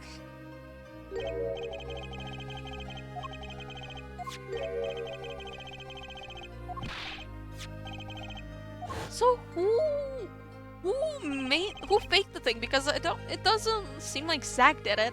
Why would he do that? How could I forget? That scrap of paper lost me my attorney's badge. This is a real page that was torn from the book. Magnifique gave it to me that night. You could have told me this earlier, like 7 years earlier. Once again, I must apologize. It was all I could do to prepare for my escape from that courtroom. Transferal of rights. So what does that mean? The greatest of Magnifique Grammari's illusions are true art. As such, they are well protected by this document. Only its bearer may perform his illusions on stage. Sounds like a pretty important thing to have if you're his disciple. There's a right of full hair to his art. I too wanted a rightful hair. Rightful? I'm sure you know who I chose as my successor. Your daughter. That is why I have risked all to come here tonight. Rachel. Sir! Ah, here you go. Oh, that's the thing Phoenix gave Apollo! What's this? A letter passing the rights I have inherited to Trucy. I would have you sign here as a witness. Sadly, I have to do some work. I'll see you later if you're still on. Alright, bye-bye! Good luck. But I'm not a lawyer anymore. And you need a public notary besides. I may not look it, but I'm a certified notary. He is. You are? By day, I wear notary's glasses and hunt for news. Also by day, I wear reporter's glasses and notarize. When I take off the glasses, I can't see very well. Your signature, please. This is the first reason I've come here tonight. Huh. Okay. I finally figured it out. Now I know why you've come out of hiding only now. It's been 7 years, you said? Precisely. What, is there like a time limit or something on this stuff? There's a law that covers your situation. After 7 years, missing persons are considered to be legally deceased. So if someone was to vanish from the face of the earth 7 years ago, they would lose all rights as a living person after 7 years ago from that day. Oh, he gave it to Apollo. Apollo's a lawyer. He could do something about this, right? Not to mention all of their possessions. Exactly. Which is why I am here. I risk showing my face in public for the sake of this document. Before my 7 years are up. You might say, I'm securing my daughter's inheritance.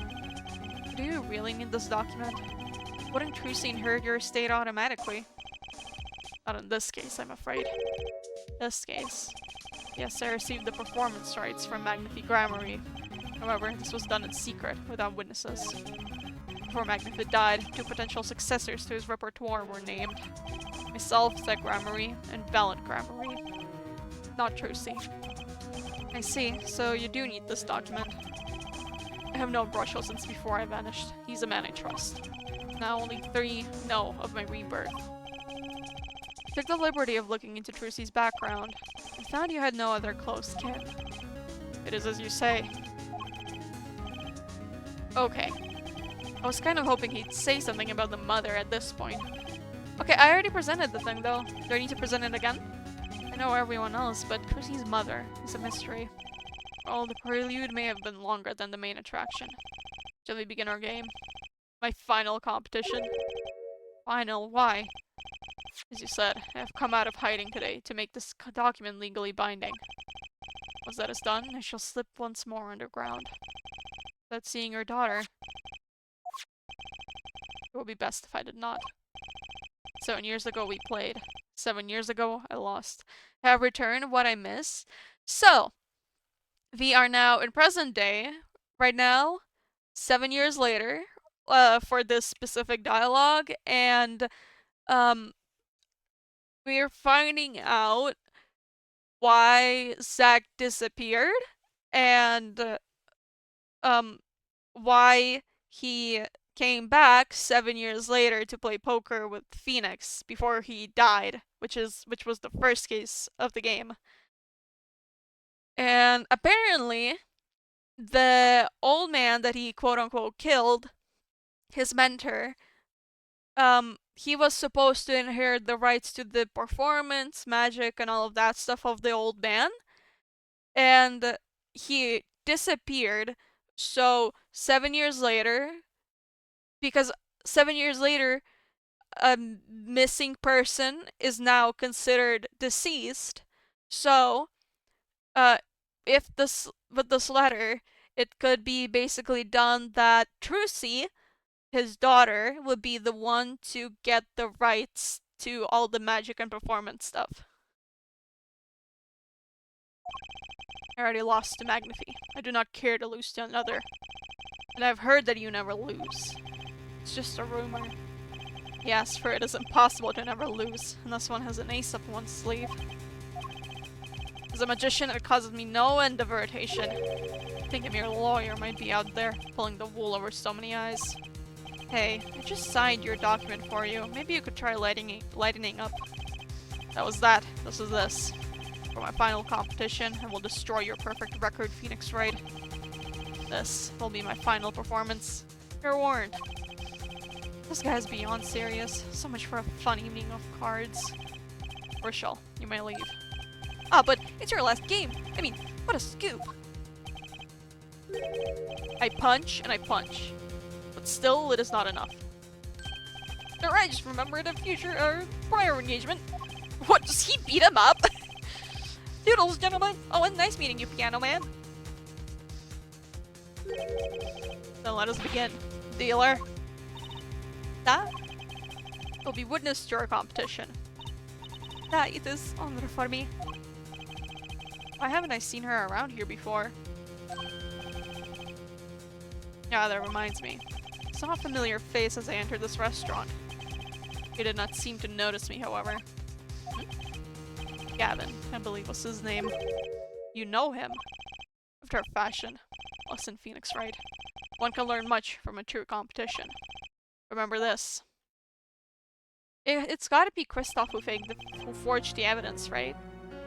The Gramarye power. I was close to understanding it, but I needed more. And I knew where to get it. Trucy's mother. I need to meet that reporter again, that was clear. And one other thing. From the moment my final competition with Zack began that night, a name was running through my head. The name of a man now in prison. A name Zack Gramarye knew, but how and why? What the fuck did Kristoff do?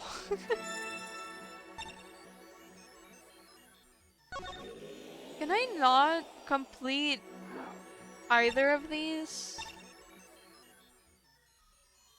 Before... Do I have to do the present stuff first?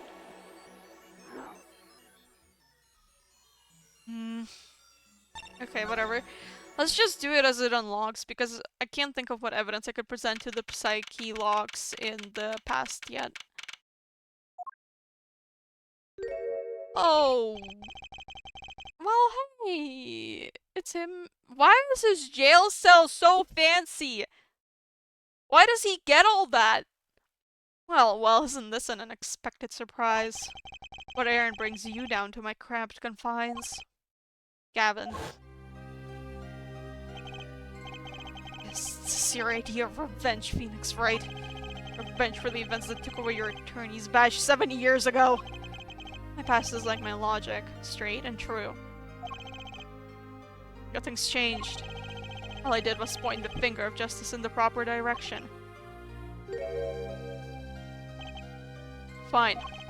I'm glad we could have this little tete-a-tete, right? He's so scary. You look well, Phoenix, right? You too, Gavin. Either he's rich, family connection, or special circumstance. Probably all three, actually. Considering who his brother is, he's probably also also rich and connections and whatever. Why does he get all this in his jail cell? Strange, you know? Here I am in solitary, and yet the books keep piling up. Looks like you've got more than books up there. Ah, yes, my collection. I have a few friends on the prison staff. They show me a little kindness. Oh, well, we got the answer. Just a little. The yellow envelope.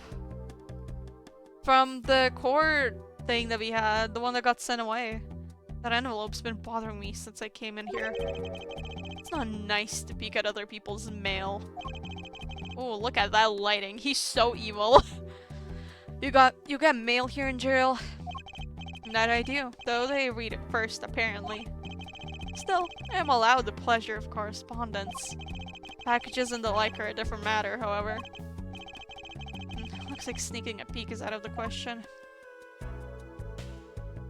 What a fancy chair. That's some chair. Just looking at it makes me want to take a seat. You probably have to add a whole digit to the price of one of my office chairs. In here, a comfortable chair is the most valuable thing in the world. You'd have to add 2 digits to the price of the standard prison-issue chair for this. Those prison chairs don't look so bad either. Maybe I should redecorate.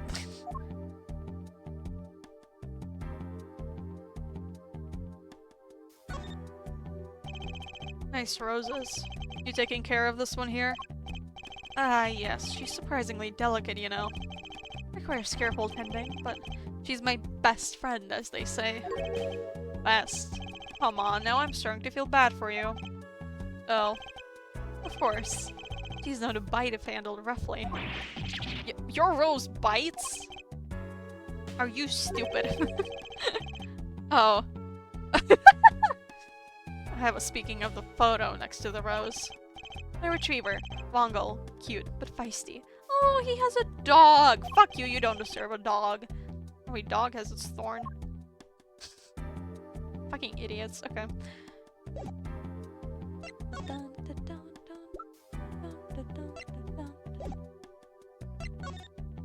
Gavin's murder.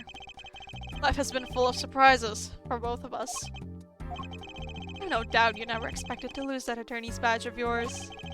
And I'll bet you never expected it to wind up here. Shady Smith was the name of the man you killed. Did you know who he really was? Who he was? Zach Gramery, you know, the defendant. I remember him, of course. Oh, I hate him. But you say Smith was Zach? Impossible. Don't even try to tell me it was a coincidence. What did I just say? Life is full of surprises, don't you think? After that trial, you were arrested and found guilty. But your motive was never made clear. A mistake I plan to remedy. You're not an attorney anymore, Phoenix, right? What possible conclusion do you think this investigation of yours can lead to? I killed a man named Smith with a bottle because I am an evil human being. Isn't that enough? Not for me, it isn't. I need to know why you did it, Gavin. 7-year-old case. Okay. God, he's so evil! What the hell? Recall that case 7 years ago? Ah, yes, the trial where Zach Gramery pulled his famous vanishing act. My brother won his fair share of praise and adoration for that trial, as I recall. Genius prosecutor reveals crooked attorney, was it? That was when I met you, wasn't it? Was it now? The Bar Association review board voted unanimously for the strictest punishment. Unanimous, save for one dissenting opinion. Yours. It was my brother who was responsible for putting you in that position after all. For 70 years we've been friends. Ooh. Oh, they were friends? And he put a dissenting opinion. What a snake! He's such a snake. I'm like 99% sure he's the one who forged the evidence that got like Phoenix's badge taken away. And yet I still don't understand you. Alright, your friendship towards me was never pure. You suspected me then, as you still do now, don't you? Honestly, right now, I'm not sure what I think. Reason for murder. You didn't just brain a guy with a juice bottle for no reason. Tell me why you did it. Persistent, aren't you? I came here because I remembered something. The night of our game. Zach Ramery mentioned your name, Gavin.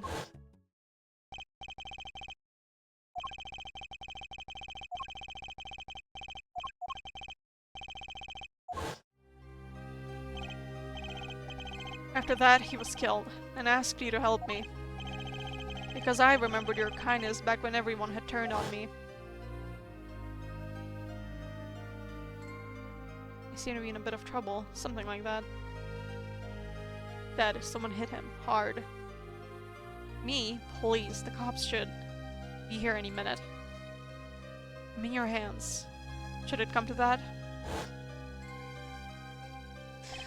Right, because he called Kristoff. I have to know. Why did you kill Shady Smith? No, Zach Grammary. Oh my god, no. What? Five of them? Whoa, I've never seen Psyclocks like these. Oh, and they're a different color as well. What? Dark, cold, full of despair. Can I even unlock these things? Something wrong, right? No, it's nothing. You shouldn't push yourself so hard. Life is to be taken easy, you know. It's the nail polish that Vera has. I knew it was him! I knew he gave it to her! Also, why is he doing his nails in prison as well? Also, that thing looks sharp. How was he allowed to have this?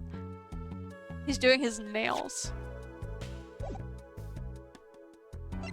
I mean, I can... Oh no, I can't even try the Magatama on it. Okay, well, there's not much else to do here. What do you think about this, Gavin? I hardly need to remind you that I am not a free man. I hear little about the outside world, save advances in sheer technology. Information forthcoming there, I guess. What do you think about this? Okay. He gave that stamp and he's not even gonna say anything about it. Okay, I don't think there's anything else I can really do here. Wait. Can I show the forged evidence? Nope.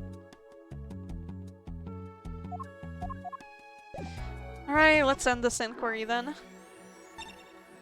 Can I maybe try to break the locks here?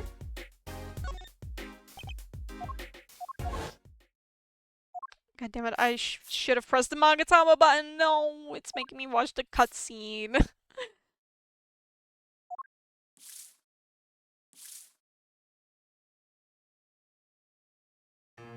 Oh my god, this is gonna be long. I wish this game had a proper skip button. Why do none of the Ace Attorney games have a proper skip button?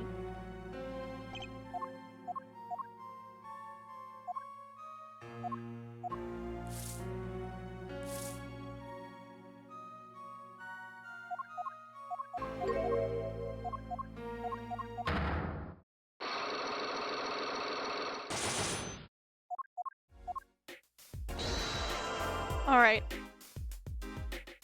Let's see, can I break anything here? The Granary secret. I have to know more about this power of Trucy's. It's like she can see right into people's mind. This is the first time I saw her do it, I blew mine. And after you were done having your mind blown, you took her to play cards with you. You gotta use the resources at hand, I always say. Yet I myself have no such power. But Trucy does. Why is that? Maybe Trucy got her power from her mother. The lost to Granary? Will not speak of that. Thalassa is officially missing, correct? And I think I know why you don't want to talk about her. I don't.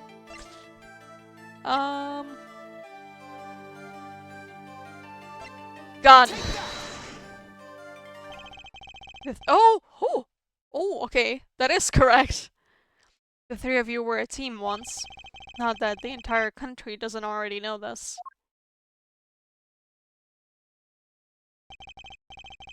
At your peak, you were the biggest stars around. Yet, there is another story behind the fame, one that not many know. Oh, no. Thalassa lost her life during a rehearsal. To you and Balin Gramarye's bullets. Was I supposed to get that other psyche locks open before that?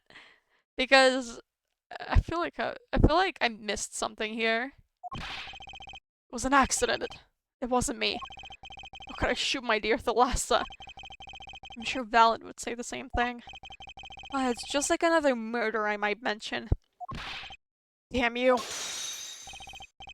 Her eyes, I loved Thalassa's eyes. The thing that could read my mind was frightening. Yeah, there was a warmth in them that I felt. Like an embrace. She's dead and Magnifique Gramarye has joined her. So the only one with her power left now is Trucy. Mr. Zack? I do not know. I don't need any power to see through that one, buddy. So there's someone else. Someone other than Trucy. Someone who inherited Thalassa's power. How would I know? The chances are slim. It would take a miracle to learn the truth. Or maybe what has already occurred. There's someone else with the power and I know who.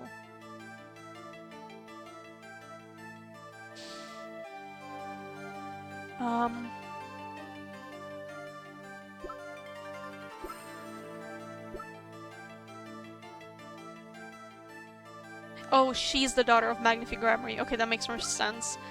The phrasing of that detail, like, confused me. Well, it could either be Valent, or I can go on a wild fucking guess and say it's Kristoff.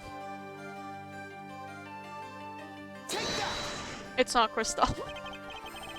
I mean, what do you think the meaning of magic is? Huh? It's simple. To do magic is to make miracles happen. It's not something an amateur can achieve. Or you, apparently. I don't need to make a miracle if one's already occurred. And I would have known it all along. In fact, it would take a miracle for me to mess this one up. I don't know who the other one with the power is. Is it Velvet?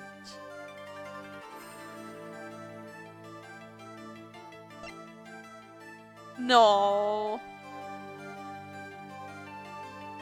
It can't be Apollo, can it? I mean, he does have, like, the power, but... Is it? What? What do you mean? How is that possible? This boy. His name is, I forget, something weird.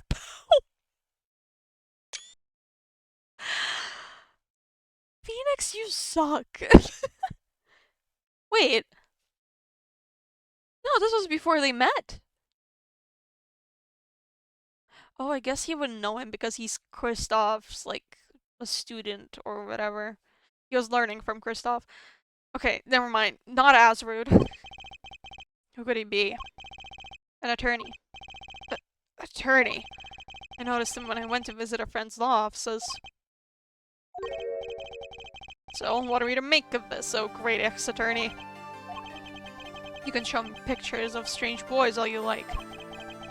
You could at least say something like, "I'm this boy, I could use a laugh." Perhaps you wouldn't laugh if you knew the facts. This might not be 100% proof, but it's close. There's a link between this boy and Thalassa. Actually, it's more of a ring. A ring. Perhaps this will refresh your memory. Just so happen you have evidence showing this missing link. I don't, actually.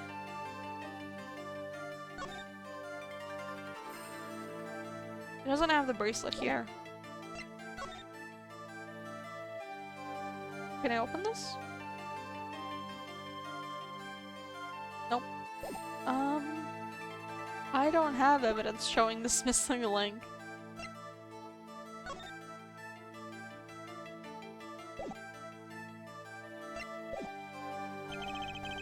Oh, god damn it. What did I do here?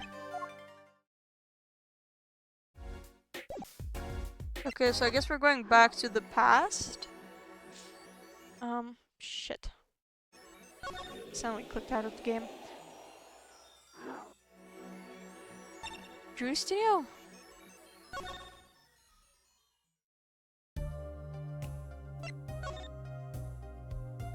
I wish I could present profiles right now.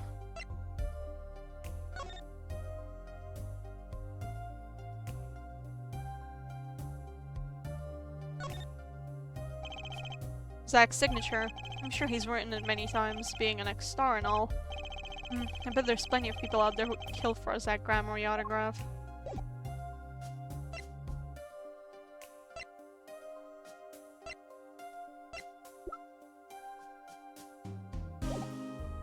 What do I do?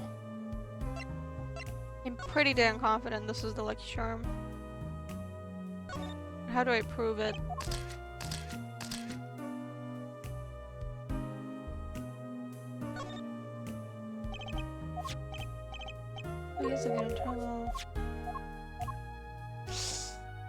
What do I do?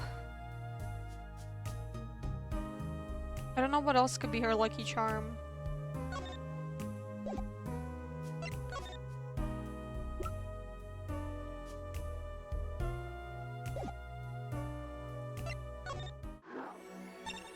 What about the detention center?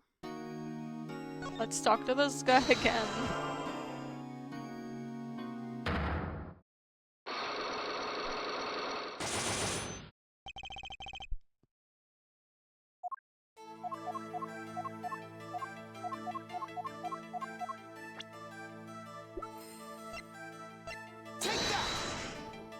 Okay.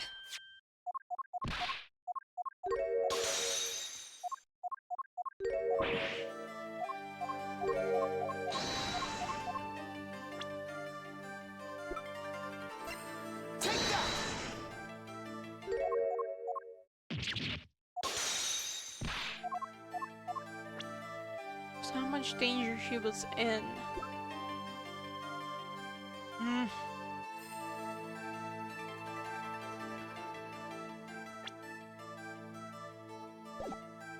What, the photograph of this crime scene?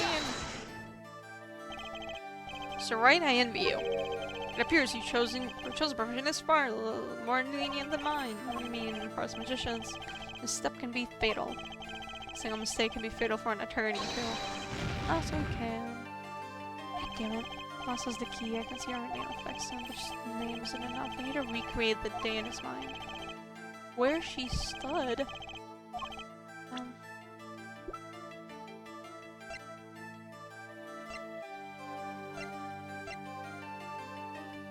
I don't know where she stood. Do I need like an exact spot or what?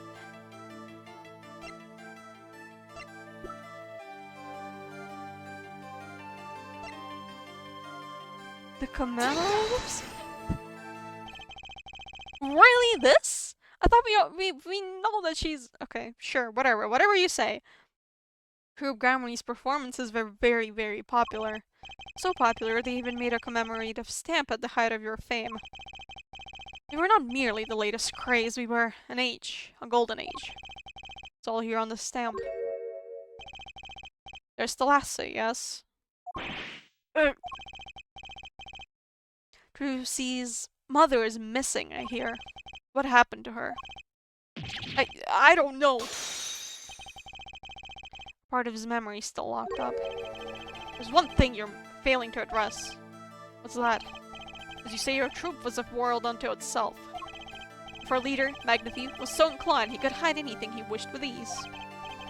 But, Mr. Wright, then he would have hid a crime, making him an accomplice. Had a great foundation for blackmail.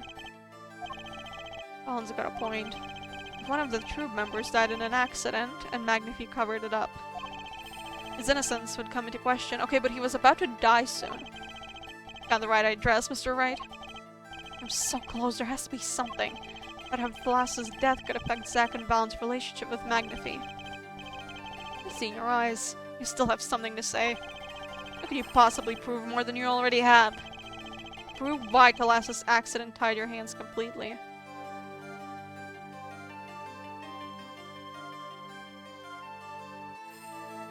With a person? Could it be Trucy? It's going to take a little knowledge of the players to crack this one. The accidental death of Zack's wife tied both of your hands. This information proves why Magnifi held so much power over you. Oh, okay, never mind. It's not Trucy.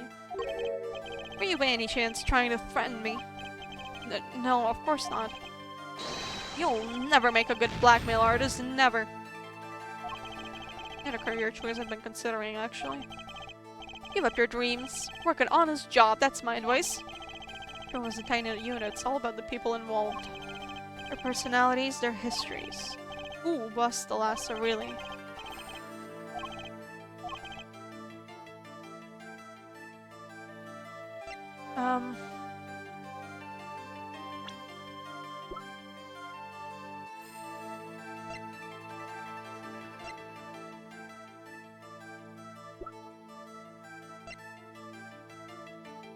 Because she was Gramarye's daughter?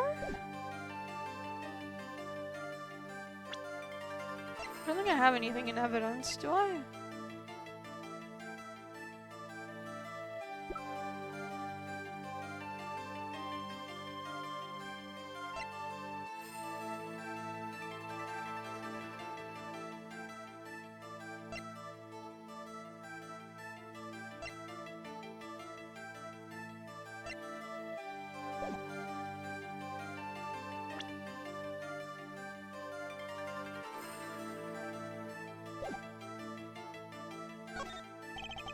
Can I just present her?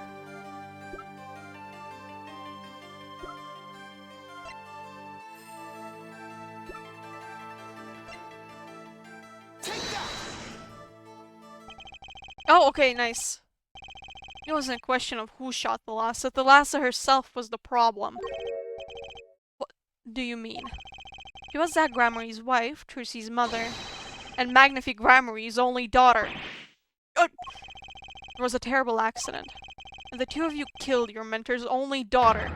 If that wasn't the key to Magnifi's power over you, I don't know what was. It was an accident!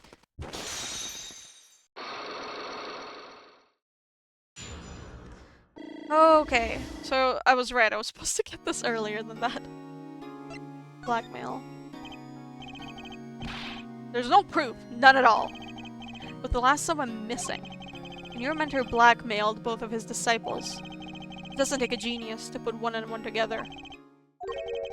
Ours was a complex family. You mean true Gramarye? The master, Magnifi Gramarye, his only daughter, and his two disciples. It does sound like a recipe for disaster, doesn't it? Do not be tempted into faulty flights of fancy. Yes, there was an accident. But that is all it was, an accident. Zack and Valen tore the force. The guns blazed, the bullets fly, straight towards that beautiful body on stage. And then crash, sing, pow, into everything but her. Now that is magic. It happened one day when we were practicing. Same trick, with a new twist. And tragedy.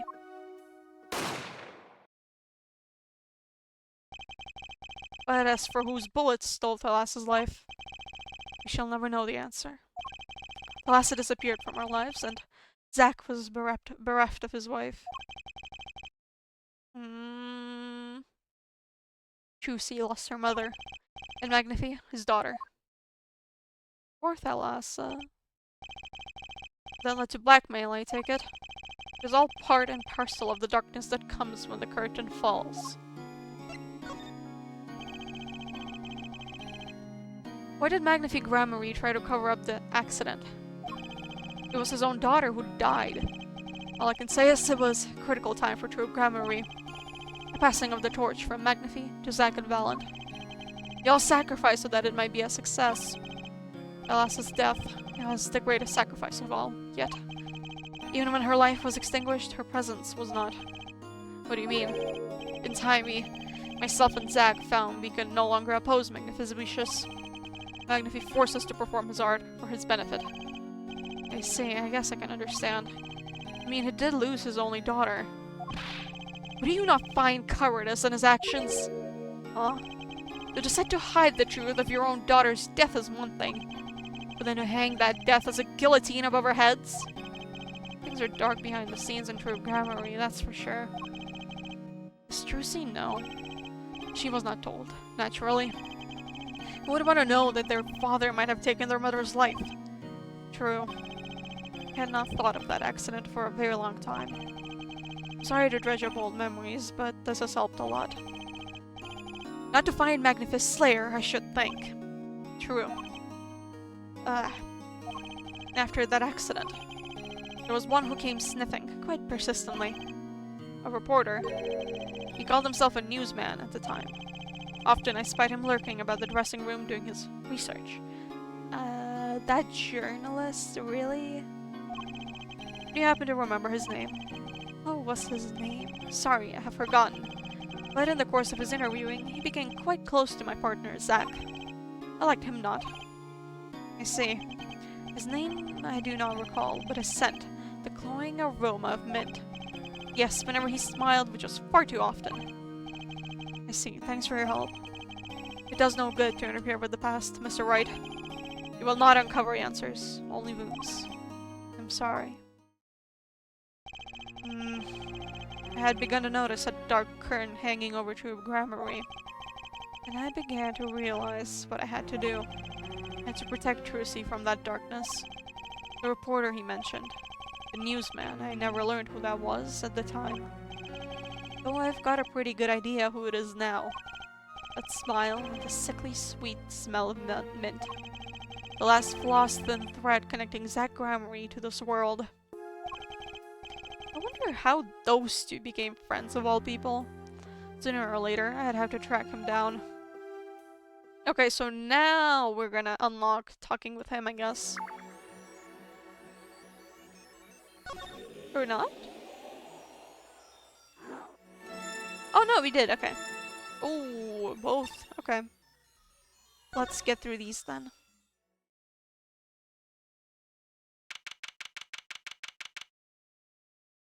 Present day, Drew Studio. Eh? Whoa, what do we have here? Remember me? Of course I remember you. Journalist meets ex-attorney in bar, end quote. Can I ask what you're doing here? Sir Mission was poisoned and his daughters... Oh, yes, I know. Oh, how I know, yes. It's caused me no end of grief, to be honest. Journalist wishes he'd tracked down case just a little quicker, end quote. Were you on the trial of this case the whole time? Zack Gramarye was a good friend. Zack said something of that effect back at the Boorish Bowl Club. What a character, what a man! If a little, no. A lot, no. Extremely rough around the edges.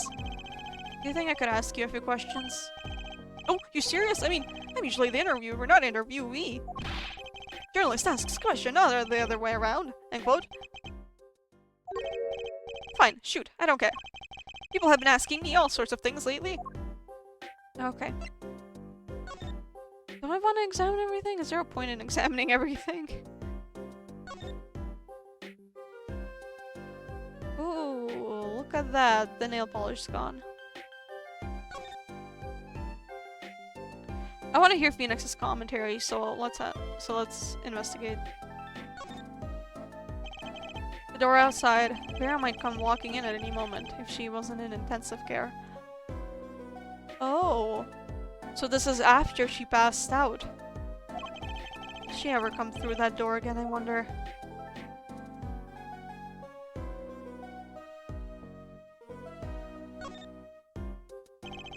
This is where Mr. Mission fell.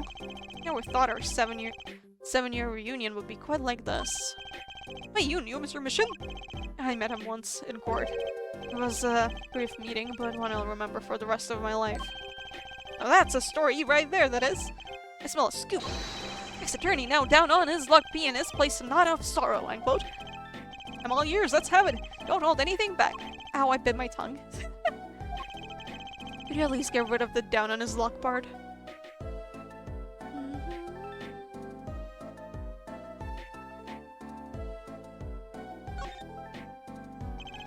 Those 3 paintings.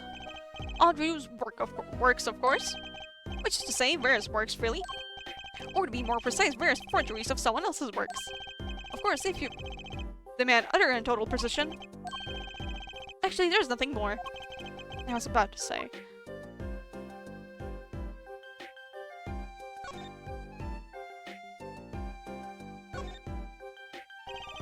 Let's take a closer look at that desk.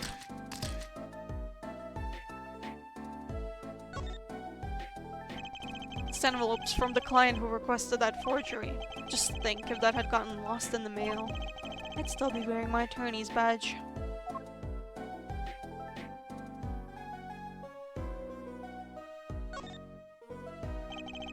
This frame looks even smaller sitting next to that photo. Just the right size for a commemorative stamp indeed. A commemorative stamp put there by a daughter that killed her father. Sometimes life just sucks. So true.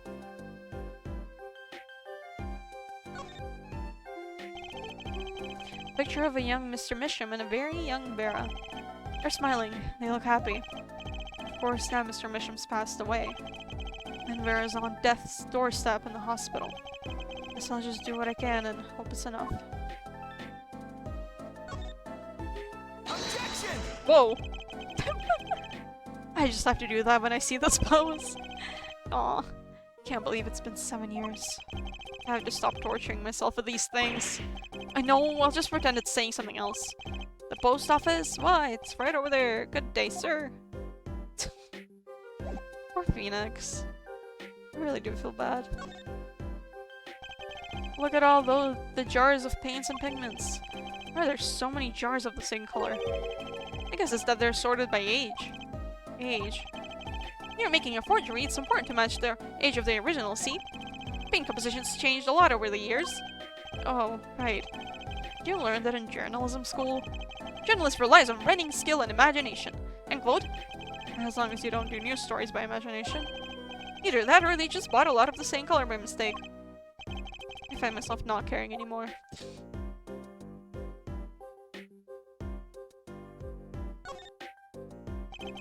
That's an odd assortment of equipment to find in a painter's studio. Of course, that makes more sense when you know they were making forgeries. Guess that's why they never took visitors here. Wouldn't really want people seeing all this. Yes, in fact, I was the first human being ever to set foot inside the studio. Or, other than Mr. Misham, of course. Oh, and Vera, too. And this is assuming that I'm human, of course. I'm beginning to have my doubts. Yeah. Maybe he's not human.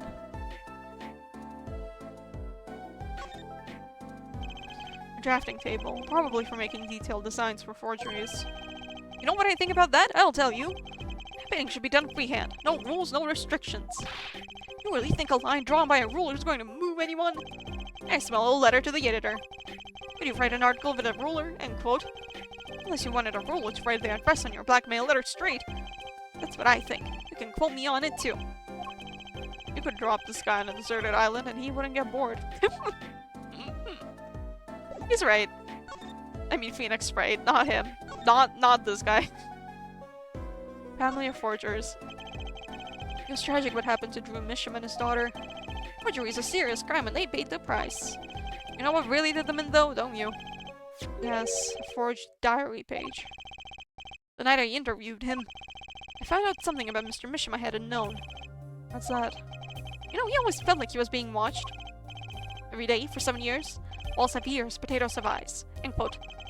Being watched? You mean he felt guilty? No, I'm not talking about feelings here. You know, I felt watched, too. The whole time I've been on this case, no less. Journalist gets tingling sensation on back of neck, freaks out. End quote. Because you felt guilty?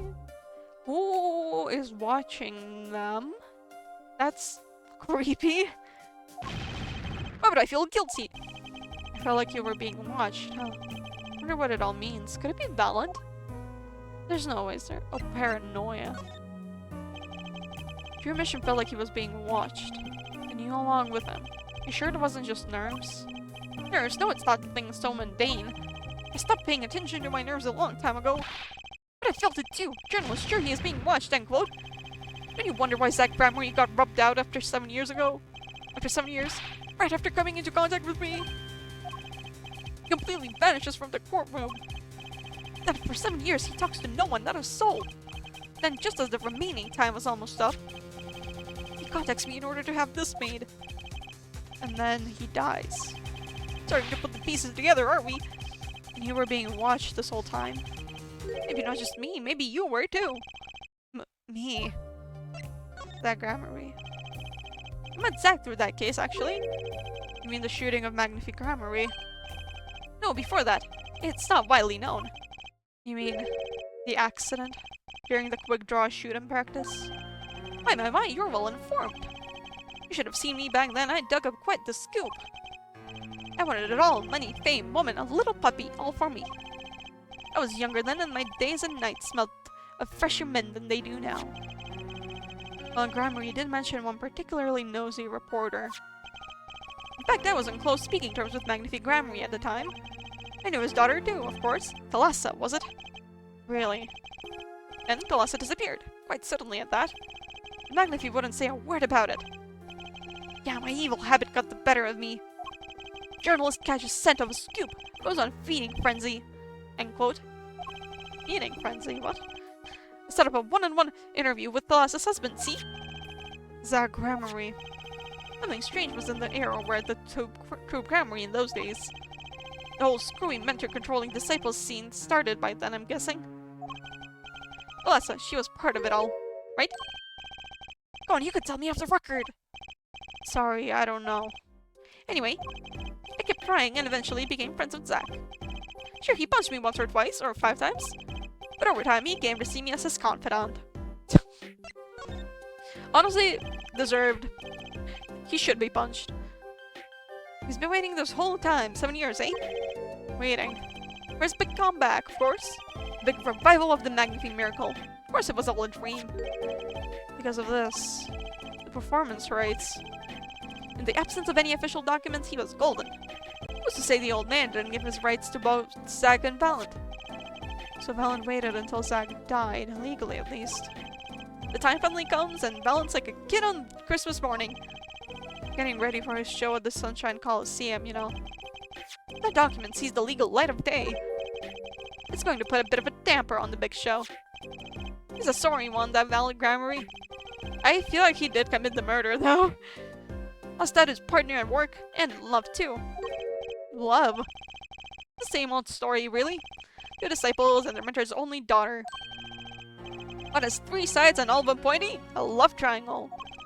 Of course. I mean, that I feel like the most obvious part of all this, considering how he spoke about her in the detention center. That is pretty classic. When you're in a performing troupe, that's your world. It's like family. One with an entire high school's worth of drama, intrigue, and backstabbing. And in the middle of this, Thalassa has Trucy. And then she dies. I need to find out more about this Thalassa. Can I...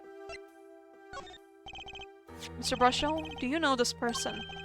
Oh, I know that person, of course! I was friends with Zach after all. He hit me a few times, 5 times actually. But still, I never forget his wife. Thalassa Gramarye. Magnifique Gramarye's only daughter. You think you could tell me more about her? Well, why the heck not? Okay, hell yeah.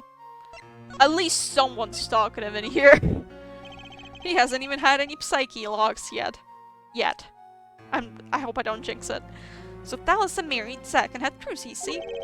It was her second marriage, actually. You mean she was the worst? I hadn't heard this one before. Not quite. Her late husband was a performer, too. Apparently he died during some gig. Tragic, really? They had only been married 1 year. I didn't know. Ah, but she was a beauty. I still carry a portrait photo of her around, you know? She is very pretty. That's how I'm supposed to show the bracelets. I've known Trucy since she was a little thing too. She got the better deal, really. She's got you for family after all. What do you mean? Just reminiscing, you know. Thalassa has another child besides Trucy, end quote. Why does he know this? I don't... Even Zack acted kind of surprised over that. What? What? But Trucy said she was an only child. Ah, yes, this one she had with her previous husband. Her previous husband? Her first husband who died during a performance? Yep, they had themselves a kid. Another orphan now? That's another one who slipped through the cracks. No idea where they are now. Last had another child. Do you think I could borrow that photo? Sure, I can be generous on occasion, you know?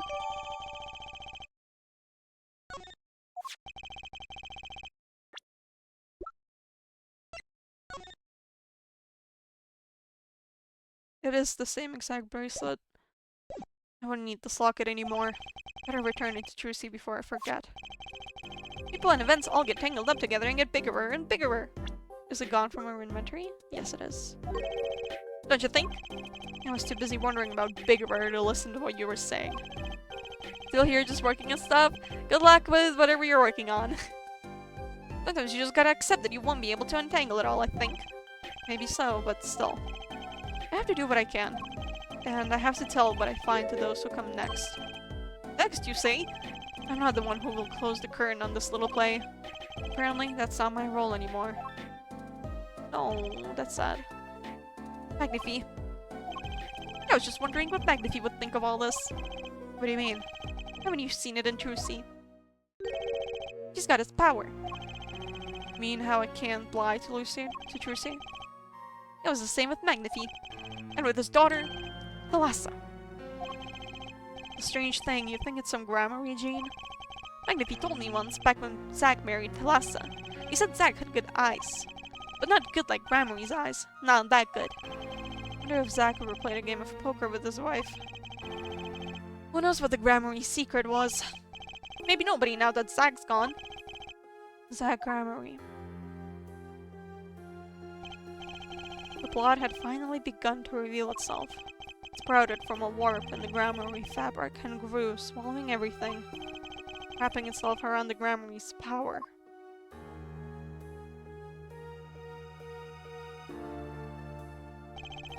Power which passed from Magnific Gramarye to Thalassa, to the next generation. And I would once again need to meet. Yep, Zack. The one who bridged it all together. Alright, let's go talk to Zack. I now know what to present after presenting Apollo. Here we go.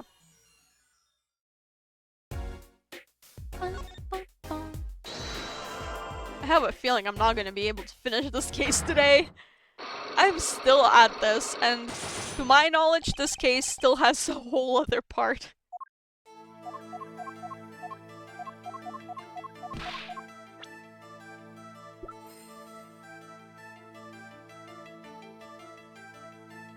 Wait, what?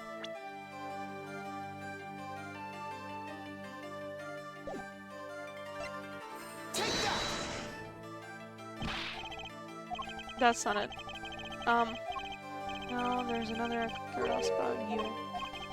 Carry that and then missing yourself. Why is he threatening me? What the hell? Wait. And I think I know why you don't want to talk about her. Eh?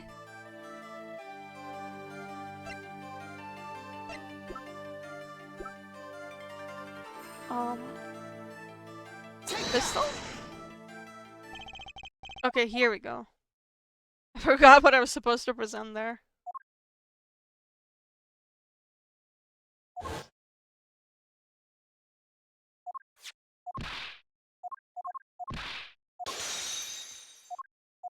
Okay, now it's gonna be Apollo.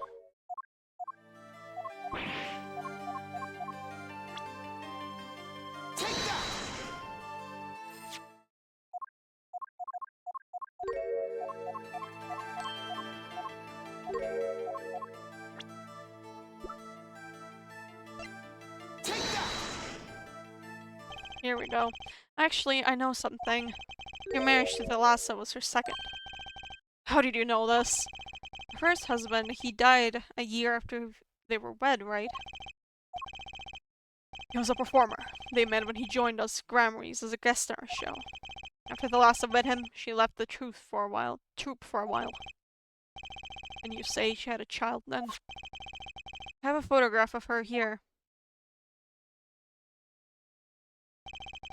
I couldn't help notice what she was wearing when I first saw this. Those bracelets stand out. They're a Grammarly family heirloom. This boy wears a bracelet just like the ones in this picture. It's crazy he can't remember Apollo's name, but he remembers that he wears the specific bracelet. So that's why. Why what, Mr. Zack? I took this photograph of Thalassa before she left us. When she returned, she wore only one bracelet. I bet I know where that other one went. She gave it to this boy. Her son. Oh, that got rid of both. Okay, nice. And I got my health back. Strange power. I myself do not know where it comes. Yet the fact is that it is passed down the Grammarly line. It runs in their veins. What is it? I asked her, Thalassa once. This is what she told me. Her power responds to tension in others. Tension? If she were to face a person and they became tense even slightly, then she would know, no matter how hard they try to hide it from her. So she could see it. Not quite. This is the strangest part of it all. She wouldn't realize that she was subconsciously detecting this tension. About the use of a particular object, or in her case, objects. Objects. Wait, were they something she wore? Yes, her bracelets. I admit the first time I saw one of those, I felt there was more to it than just fashion. What kind of power could a bracelet have? I mean, hey, you have a Magatama you carry around with you. I haven't made a decision. I will tell you all I know. Consider it a gift. What? Three dialogues? Okay. Trilogy and Apollo. Well, I hardly need you to tell me at this point, but those two are brother and sister, yes. And the brother too has this power of theirs. The Trilogy has an older brother. I wonder what will come of that. Mr. Wright, the night after our game is done, I will return to a life of hiding. I would not see her live her life without knowing. I understand. I'll sell the two of them when the time is right. I am in your debt, once again.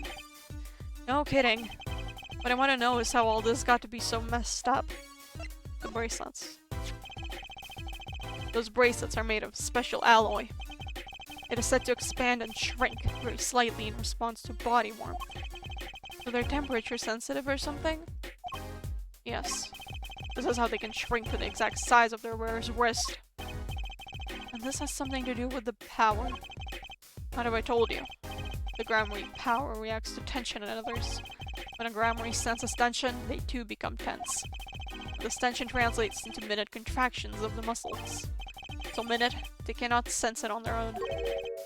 Where does Trilogy have the bracelet on her? Because I don't think I've seen it on her, like, on her hands.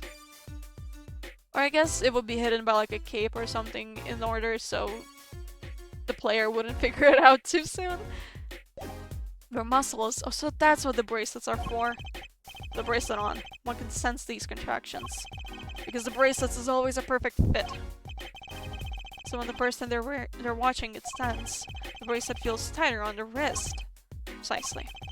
That alone doesn't really count as mind reading. I believe I understand how the process works from there. It's a simple question of eyesight. Good luck with the meetings. Eyesight. I guess that sounds simple enough. Have you ever heard of kinetic vision? Something about the ability to see moving objects with full clarity, right? I've heard of it before. What is it? What? What do you mean, moving objects with full clarity? Say athletes can see a moving ball like it was stopped if they focus. Ah, okay. Oh, but it's not confined to sports alone. It all relies on the ability to focus. When we focus, we can see many things. If I'm not back before, and thank you for the stream. Also, I'll reach out later and is regarding the lock. I also need more people to play with them. Wow. Okay. I'll keep an eye on this card.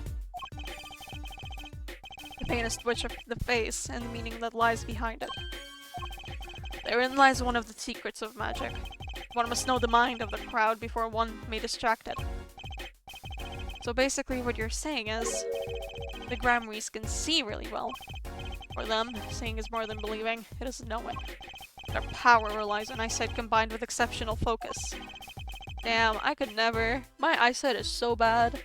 Things are starting to come into focus for me too. Of course, it is difficult to maintain such levels of focus for any length of time. But what if someone could tell you when to focus? Or something. Precisely. But wait, Trucy doesn't have any bracelets. You're talking about poker, yes? The timing of when to focus is so elementary, she probably does it without thinking. I doubt Trucy herself has realized this.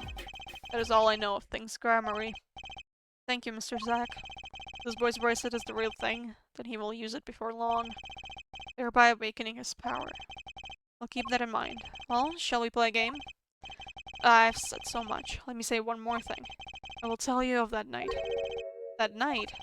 The night of my mentor, Magnifique Grammarly, passed from this world to the next. Okay. There are 2 pistols, and 2 letters sent. This was Magnifique's test. A test? In his last years, Magnifique Grammarly worked us to the bone. No, to the pain. But that night, I could not shoot him. So I shot the clown's forehead instead. Okay, I was right, so he didn't do it.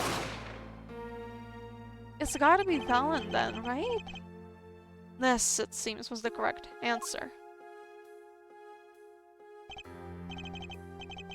Hey, this, I gave my art to you, Zack. What? It is thanks for playing along with my show. You shot well tonight, Zack. Though I would not have minded dying by your hand. How could I shoot you? You're my mentor. Bah! I thought you might say that. If I went home without shooting anything, what would you have done then? Then, of course, I would have given Ben Valen his chance. And if I shot you in the forehead instead, then it would be over. If your Valen were to shoot me in the head, then I to the darkness would go and my art with me. A fitting end, don't you think? And this ending too gives me no cause for regret. I thank you, Zack. Wait, what? But he doesn't know if Valen will shoot him. And I'm sorry. I've done much that was wrong in my day. I'm gonna drink some water. Seems to me that Magnifique wanted you to be his successor all along. That's why the time he gave you was earlier than Valen's. Perhaps, but it is not something we will ever know for sure now. I wonder, what is Valen up to these days? Waiting for you to die. If 7 years pass like this, the performance rights go to him. Ah. Now here I am, and his dream is ended. It's worse than that, actually. Public opinion's a fickle thing, you know. What? You don't mean to tell me they've put the blame for our mentor's death on him? The trial ended when you vanished, Mr. Zack. There were even rumors that Valen had helped you pull it off. But that's madness! Well, it seems that before I can once again disappear from this world, I have one more act to perform. Isn't it odd that sorting out my life should prove so complicated? Wait, what? So was he expecting to die then? Or what? Even though I'm dead?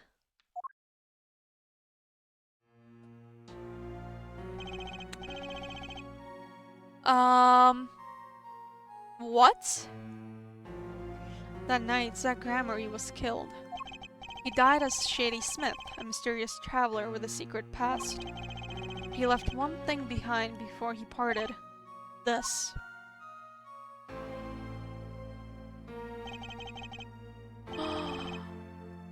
Oh, he lied in his confession. Or like, he wrote a confession, but like, it's a fake one. Whom it may concern, 7 years past, I, Zach Gramarye, murdered my mentor, Magnifique Gramarye. I apologize for the trouble caused by my sudden departure from court, and hereby confess to my crimes. To my crime? To my crime, not crimes. His confession, to use as I saw fit. Of course, he'd killed no one. This was his way of tying up loose ends with his old partner, Valen Gramarye. Slaying of Magnifique Gramarye. Don't use the word slay! Oh my god.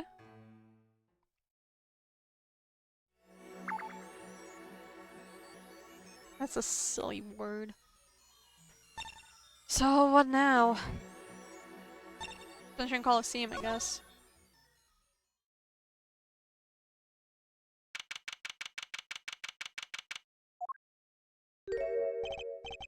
Well, this is a blast from the distant past. Long time no see, Mr. Valen. 7 years has it been. Frankly, I didn't think I'd ever see you again. Actually, I came because there's something I want to ask you. I've spoken to the press. I have nothing more to say. I've spoken to a lot of people myself and come to some conclusions. But then I realized I needed to hear it from you.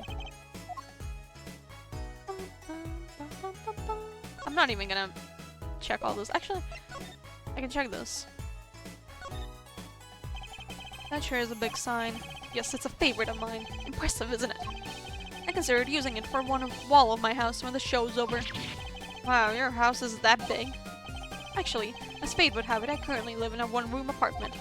But following the wild success of my show, I intend to build a luxurious mansion. I was torn over just how big to make it, until that sign whispered the answer to me. That's really beautiful. Let's talk to him. I walked a difficult road these past 7 years, because you couldn't perform Magnifique's repertoire. Do not be deceived. Valen's skill is the real deal. I do not require my mentor's hand-me-downs. No, it was my partner who slowed me on my way. Zach Gramarye.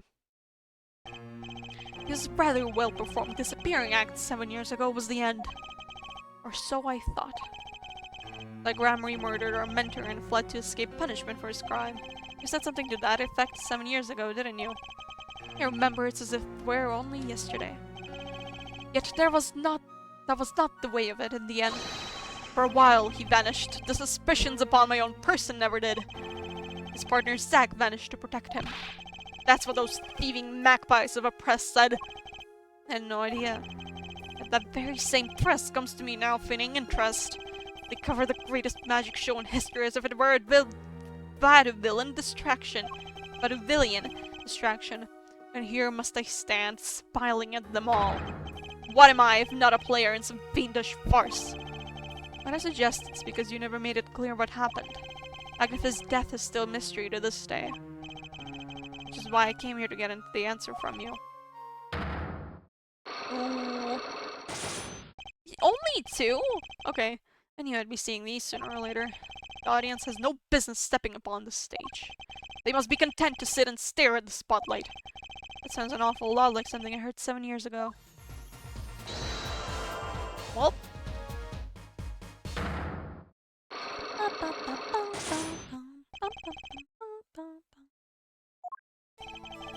Ask what you will, you'll get nothing from me. I'm as much a part of this affair as you are now. I have to know what happened. 7 long years I have endured. Now, finally, the curtain lifts on my new golden age. All the miracles of our truth within my grasp. Sorry to do this, Valen, but right now I need answers. I think I'll start by dropping a bomb, but that should shake things up. Well, and I wouldn't be so sure about those miracles, not as long as I have this. Take that! And what might that be? You see, it bears the Gramarye seal. Ah, that's how he knows about it, because he reacted when he saw Apollo, when, like, I presented it as Apollo. Should have brought this to your attention sooner, but I didn't imagine you'd be planning your comeback quite so fast. What is this? A document showing the true recipient of the performance rights to Magnifique's miracles. What? Zach Ramery, he wrote this? What, he passed everything to his daughter? To see Enigmar, actually. She is officially my daughter these days. Preposterous, Zach. Zach is gone, vanished into the void. This is the genuine article. Zach was alive when he wrote this. Both myself and the notary can testify to this. Wag. He's so dramatic. Why does fate toy with me so? Why must my life be lived in thrall to the dead? I'm not the only one with that problem. But he shot Magnethy. Yes, it was Zach. It was. And then he left. And my career as a magician fell into darkness.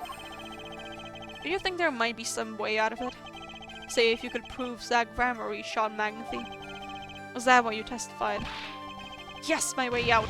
It should have been my way out. Well, it might not be too late, Mr. Valen. Okay. It's very obvious what you have to present in this one, huh? All you need is a way to prove your case. Who really killed Magnethy Ramery?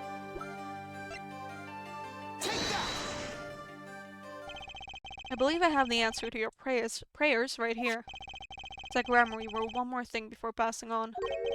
This is a confession, in which she admits to the killing of Magnethy Ramery. See? All according to your plan. I am a magician by trade. Deception is my life's work. I fool the audience, give them a fleeting dream. Yet it seems the tables have turned. Now I am the audience, believing in the deceptions I have wrought upon myself.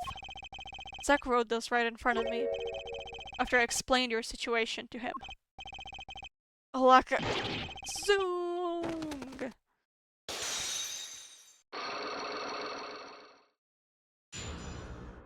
Does he feel no guilt at all? Magnethy Ramery, you do know that this confession is nothing but lies. Yes, it's my opinion that Zach Ramery killed no one. Then you must be thinking the truth is a simple matter of elimination. Two received instructions to kill.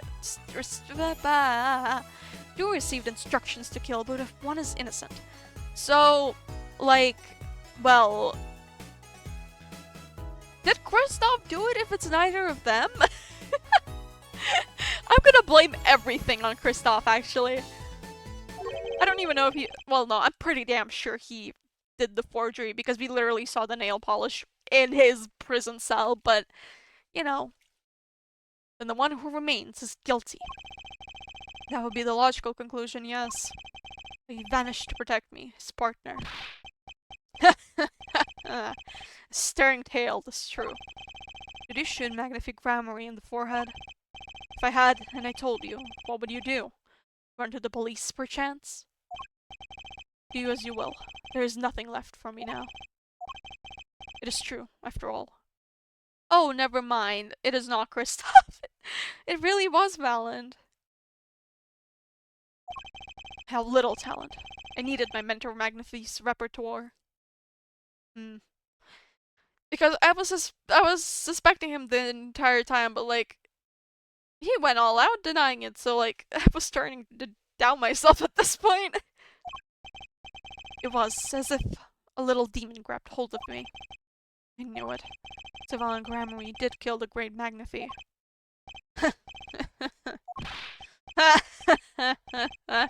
So sorry, Mr. Wright. But it was not I who shot my mentor. Oh, never mind. But what? But if it wasn't you, then who was it? There wasn't another disciple, was there?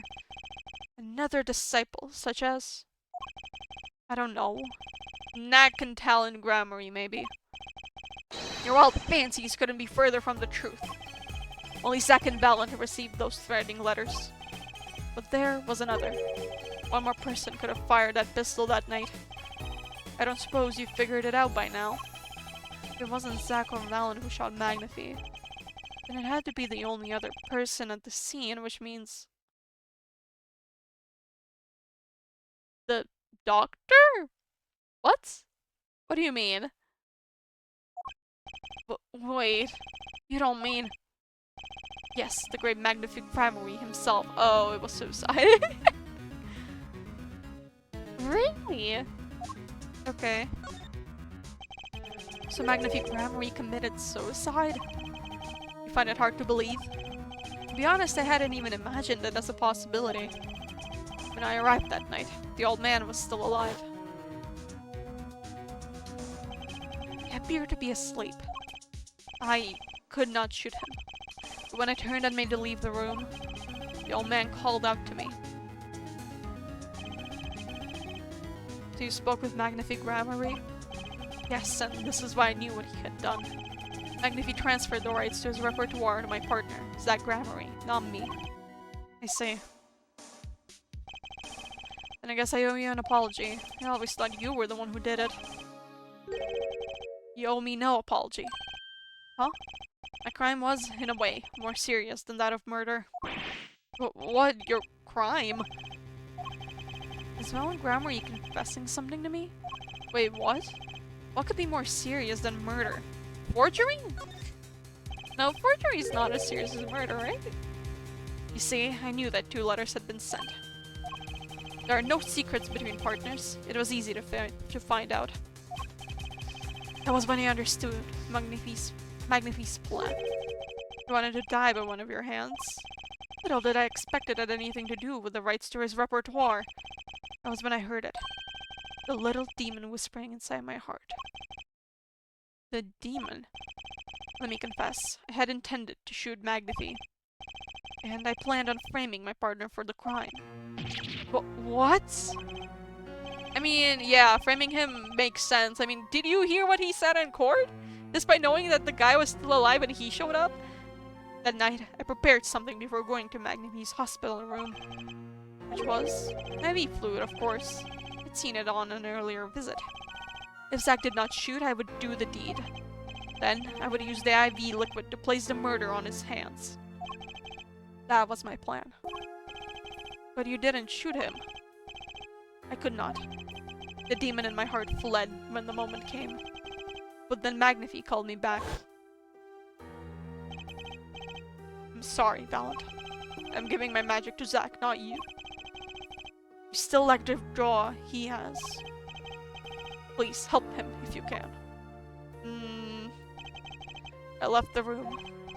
And then I stopped. The shock of what I had just been told consumed me. That is when I heard that fateful gunshot. Magnifique Grammary killing himself. Then the demon awoke anew within me. Zach killed him. He was the one. Frame him, and the magic will be yours. I altered the scene of his suicide. I took the pistol from his hand and wiped off the prints. Then I used a syringe to add the IV liquid I'd brought. So in the end, things happened pretty much as planned. Magnifique died and you framed Zach for his murder. As planned indeed. Of course, the outcome was somewhat different than I had anticipated. Well, what do you think? Do you believe my story? Can it be believed, truly? That was 7 years ago. I don't know what to believe, but...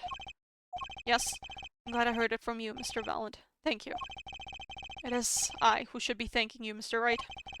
Only when I had lost everything could I make my decision. You're going to turn yourself in. My partner may have vanished, but not so my guilt. And as my guilt stays, all else begins to leave me. My friends, my performance rights, my magic. I've had enough of vanishing acts. I understand. I thought my life was ruled by a dead man. But I find I was wrong. For Zach Grammary was alive. Well, not anymore. Now it occurs to me. What if he was not the only one who survived? What do you mean? You see, now that I think about it, I realize that no. He never saw proof of her demise. This is different? What is? He never saw her body. What, so is she not dead? But you shot her, no? How was the murder covered up exactly? Her. The mind races and the mouth flaps on. My apologies. Forget this matter. I can only hope that the day will come when I again meet my partner, Zach Grammary. Then I shall apologize for my terrible mistake. Wait, does he not know that Zack is dead? Right, because it didn't... He was... The trial was under the name Shady Smith. Fuck. Glad we had this chance to talk. Thank you. Gambling addict, addict, the pimp magician? Yeah, that's his partner! That framed him for murder.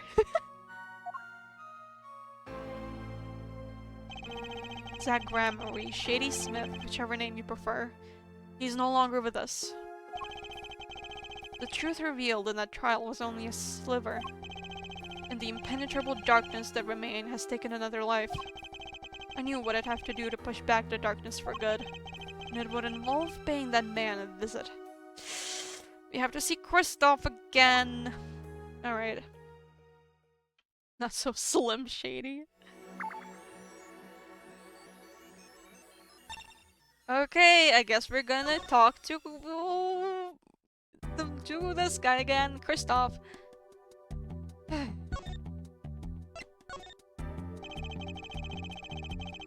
Okay, can I do anything about the psyche locks now?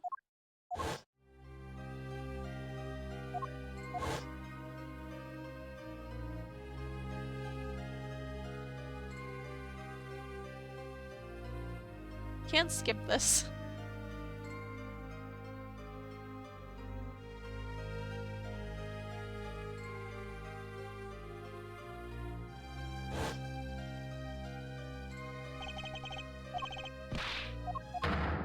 Okay, so can I finally do anything about these psyche locks?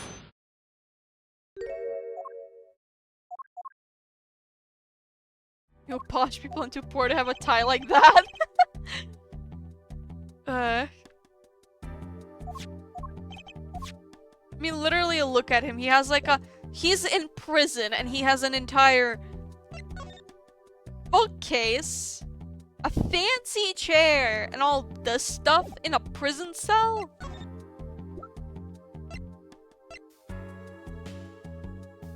Wait, so... Pay that man a visit. I guess maybe he was talking about Drew then?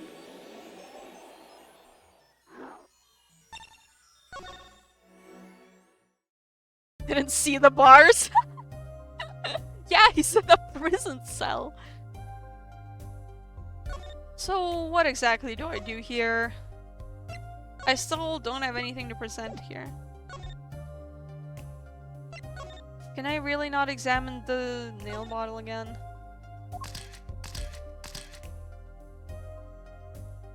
Nope. Okay, I guess we're going back to Kristoff. I don't understand what I'm supposed to do with Kristoff. Do I just present some evidence to him?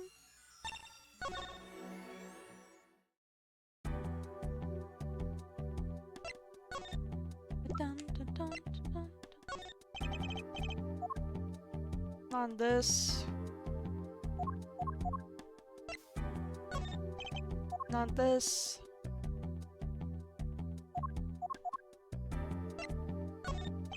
Not this.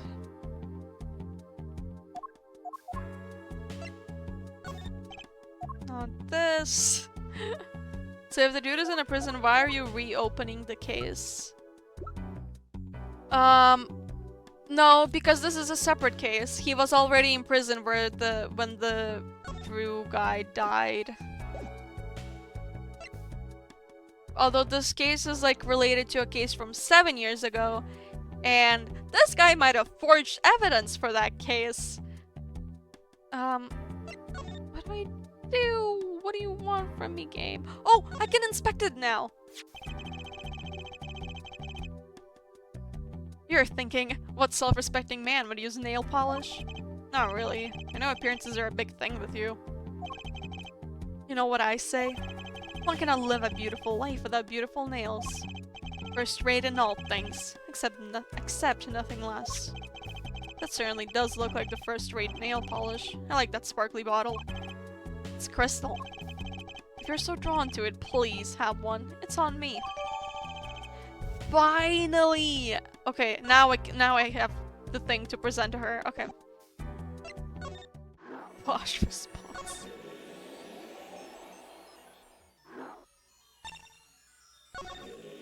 Alright. Finally. Oh, god damn it, I pressed the wrong thing.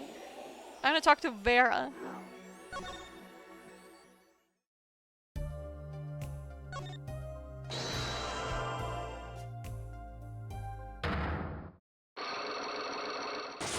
Oh, she only has 2 of these? Really?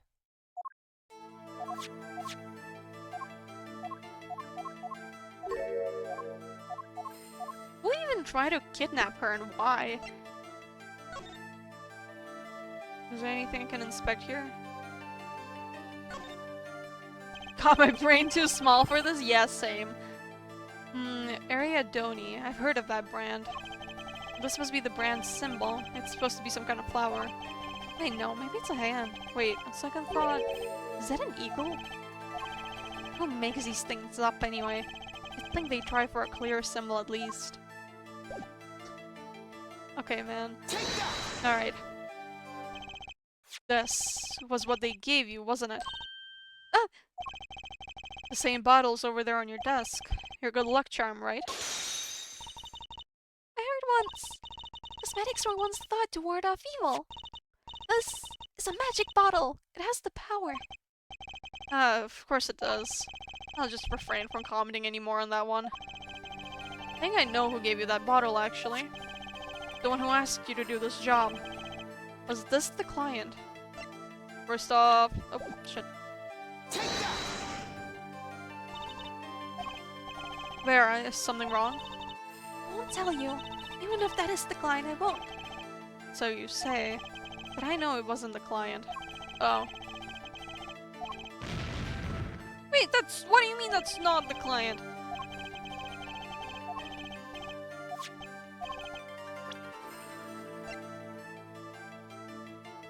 What?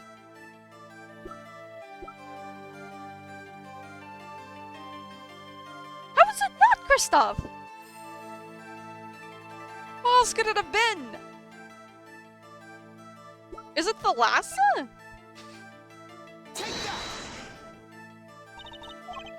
No, it's not. What?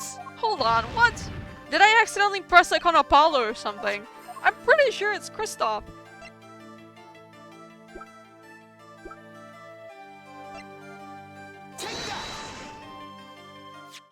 I didn't? Oh my god. What did I press then? What? Okay, well... this man is a friend of mine. Know him? His name is Christoph Gavin. He's a lawyer, actually.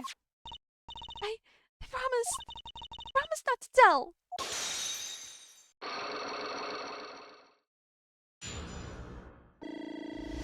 How did I fuck up pressing on the thing? Alright, the client. I'm sorry, I can't talk about the client. I promised. And if I break my promise, the spell won't work. I don't need a name anymore. I've got my answer. You're pretty confident in this charm, then? I think they might be the devil. You know what? Yeah, Kristoff might be the devil. Huh? Or maybe an angel. But what do you mean? I saw it. I think I saw it. When they gave me this, I saw the devil's face. Are you saying the client's face looked like the devil's? No, the client was gentle, with a gentle smile. So where do you see this devil, then? It was so quick. I don't remember well. But that's when I knew that person wasn't like other people. But I believe in my good luck charm. I'm not sure what this devil she saw was. But it's pretty clear that Christoph Gavin has her charmed. Well, I think that's all. I'll be leaving soon. Give her a reality check? No, she's only like 12. I'm sorry for what happened. If you want to apologize, try my client, Zach Grammary. Did I do something bad? What makes you think that? Her eyes, they're sad. Very sad. No, my acting is making me sleepy. I am so sorry. I'll put on my smile next time I come, promise. I hope to see you smile then too, Vera. Oh, okay. Take care. Thinking back on my first encounter with the young forger, I witnessed something of vital importance that day. How was I to know that? I hardly even know what game you're playing. Wait, what? Of course, by the time I realized it, it was already too late. I need a rest, TVH. Go rest then. It's nearly 10 p.m. here. Oh, I see. It's almost 9 p.m. here. But I think I'm used to just going to sleep late. Alright, well, now we go to Kristoff. He's the only one left. Sorry, sir. Prisoner Kristoff Gavin is currently occupied. I see. Do you know when he'll be finished? Well... Could you go find out? Certainly, sir. Please wait here for a moment. Why is he allowed to leave his cell? My apologies to the guard. Eastern European? I don't know. Is the country from Eastern Europe? It's like... around... probably around there, I don't know, is... hold on. Eastern Europe.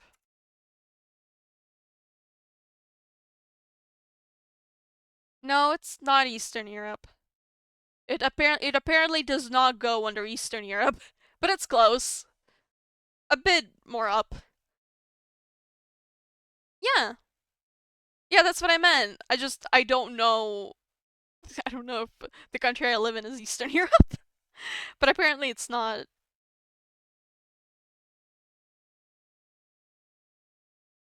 My apologies to the guard. But there's something I need to see.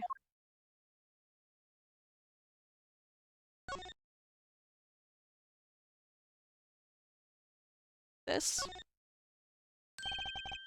There it is. The yellow envelope. At the center is... Drew Misham. I was right.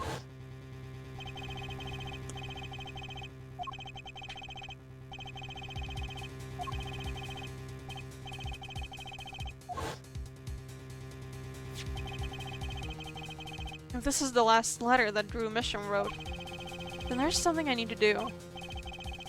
Last thing I need to do, in fact. Here goes. Let's see if the atropine spray finds anything. Oh, okay.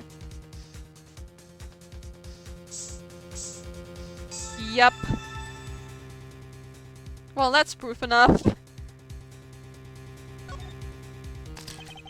So this was Drew Misham's messenger of death. It was this stamp, alright, no mistaking it. And his last letter was sent to Kristoff Gavin. The interview request came, like you said it would, and they're looking into the case. I swear on my life I won't tell them about you, so please release the spell you've put on my daughter. Alright? Later with a report. Release the spell you've put on my daughter? What does that mean? Gotcha. Finally, decisive evidence. What's this? A burglar in jail? Gavin! I didn't know you moonlighted in larceny, right? Gavin, there's something I have to ask you. Can I steal your stuff? The answer is no. My apologies, but there's not much I care to discuss. Vera Misham hasn't received her verdict yet. You follow me, Gavin? There are no known survivors of atroquinine poisoning. But it never hurts to hope. Okay, no believing now then. Right, wait. Yeah, Gavin? Would you mind leaving that letter? It's private. Oh, sorry, forgot I had it. Many thanks. Fuck. Uh-oh. That's so stupid. That fisheye lens effect is stupid. What? He has a camera in that thing? What is that? We've now seen all the clues in this case. Clues I gathered over 7 long years. Now it is time. Every story has an ending. We've come to the final chapter. The final trial. Find the truth. You're the only one who can.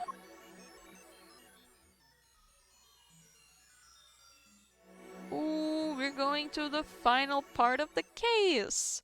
I am not gonna be able to finish this in 2 hours. I don't want to stay up. Oh, that's fine. Welcome to court. 7 years, all leading to one verdict. A verdict which you must decide. Is the defendant Vera Misham innocent or guilty? The courtroom doors are opening. The trial awaits. Are you ready to begin? Ooh! Man, this is so fancy. What the hell? It also really does remind me of Serial Experiments line. The game, it's just the flying like numbers and whatever. So similar. Something inside me, rising, surfacing. Who is this?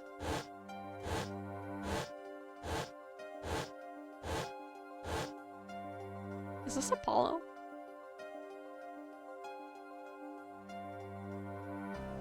Something important.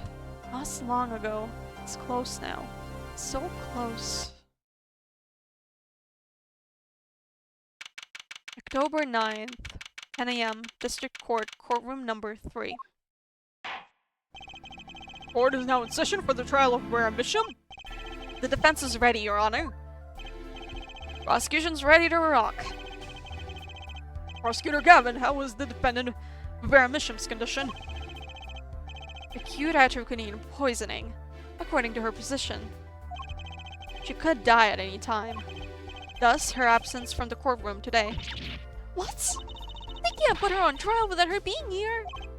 It is unusual. I should wait for her to get better and do it then. It's so bureaucratic of them. That's being a little harsh. No, she's right. She's right. She's right. She's right. Trucy's right. Trucy's always right. They can't delay the trial any longer, or they risk having no one left to try. Trial without a verdict can only cause grief. The records of this case and experience tell us this. Apologies to the defendant, but the show must go on. Right, if Vera dies, the trial will be cancelled. I'm not going to let that happen. Mr. Wright told me everything that's been going on behind the curtain all these years. I'm going to get Vera her innocent verdict while there's still time. Very well. Your opening statement, Prosecutor Gavin.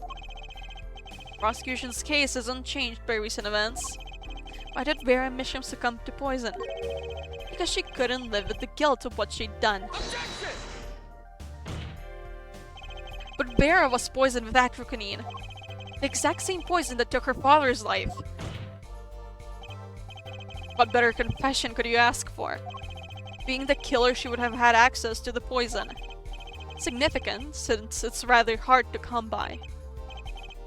That is true. In other words, I see no need for further discussion. You could have had her verdict yesterday.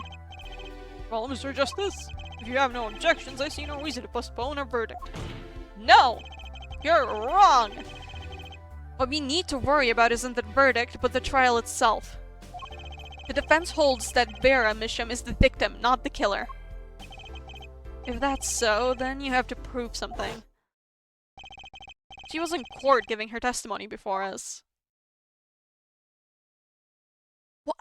What? How did she fall? Like, literally, who could have poisoned her? How do you propose her killer poison her? Oh, and incidentally, it would be nice if you told us who her mystery killer was. Oh, it's your brother. It's just your brother, you know. The prosecution's objection is sustained. I ask the defense to prove its claims to the court. Tell us how Vera Misham was poisoned. I've got 2 things to prove here. Who did it and how? Which to hit first? I mean, I feel like it's easier to say who did it, but... because I'm just gonna blame everything on Kristoff, but how is the question. It could be the nail polish.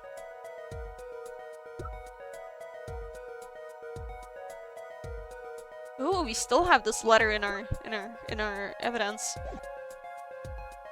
Show how and how. Let's show how and say it's the nail polish. How did the killer poison Vera Misham? I will focus first on the method used. Any comments before we begin, Prosecutor Gavin? Not a bottle or container of the poison was found in the defendant's body. I see. So the vector of poisoning is unknown. Is the defense prepared to prove how the poison reached Meremisham? Yes, Your Honor. Very well. What method was used to poison Meremisham? I mean, my assumption is this. Oh, it is this. Nice. What's this? My, what a beautiful bottle. I'd like to give whoever designed that a hand. Is that nail polish? It's colorless. Something the matter? No, nothing. Nothing at all. Why, you don't want to talk about the fact that your brother uses that nail polish? Oh. Did I fucking— oh my god, I accidentally unpinned the pinned the thing. So the killer put poison in this bottle and made her drink it? As Prosecutor Gavin has told us, this is nail polish. Nail polish? It's like paint for nails. Know any woman with red nails? Ah, my wife has red nails. I see, so she's been painting them all this time. Are you dumb? How— oh my god, the judge. I was just saying last stream that he gained a few brain cells since the first game. Let's recall yesterday's trial. Remember when Vera was testifying to the court?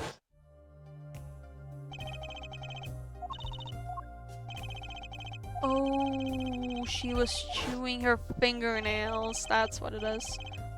Whenever Vera became nervous, she had a habit of biting her nails. Is that why she was also sickly? What, is she gonna gain immunity to the poison? Is that why she didn't die? Her nails? Ah! Prosecutor Gavin, when the prosecution had Vera examined, did they check her nails?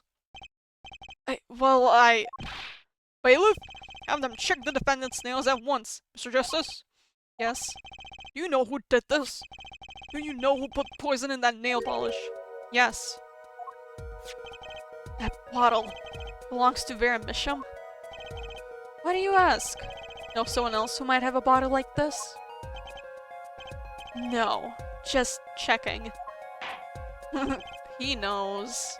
Mr. Justice, you are about to accuse someone of poisoning the bottle of nail polish. Please dispense with the chatter. Realize the weight of this accusation? Here, let me show you. Understood, Your Honor. No problem. I know what I'm doing this time. Now let us ask. Who poisoned Vera Misham via her nail polish? Kristoff! It's Kristoff. What's this? Kristoff Gavin? Objection! What's your game? My bro, there's no way he could do a thing like that. He already killed one man. Like, trying to kill more people isn't that out of the question. You should know that better than anyone else. Indeed. He's behind bars. I know. However, it doesn't mean it was impossible to do what he did. What? Ask yourself when he put the poison in the bottle. It could have been yesterday, it could have been a month ago. Maybe it was a year ago.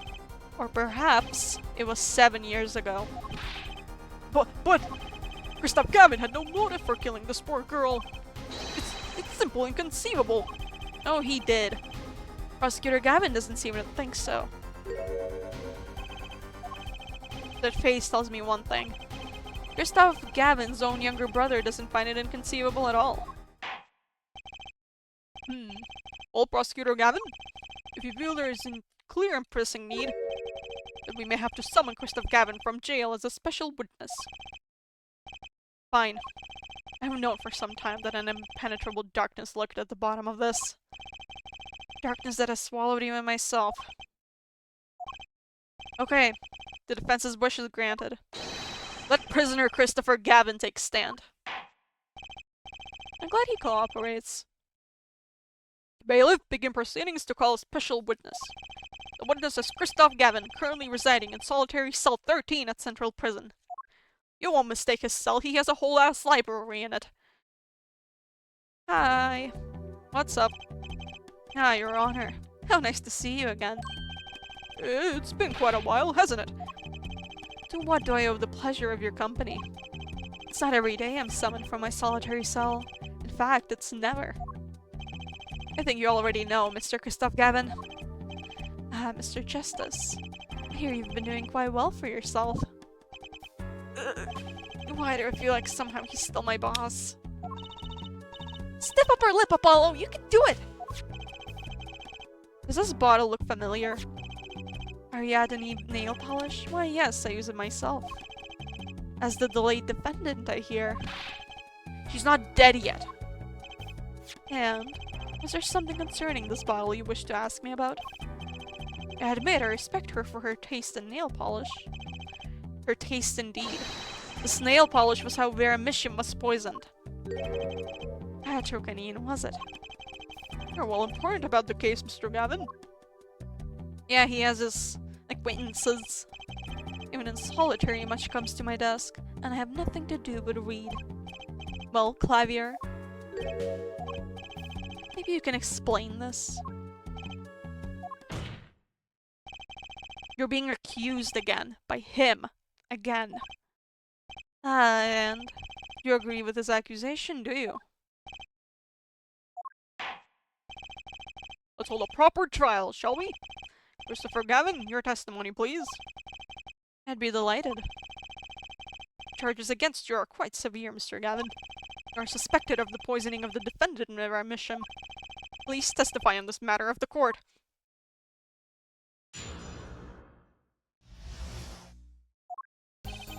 Owning the same nail polish does not a murderer make.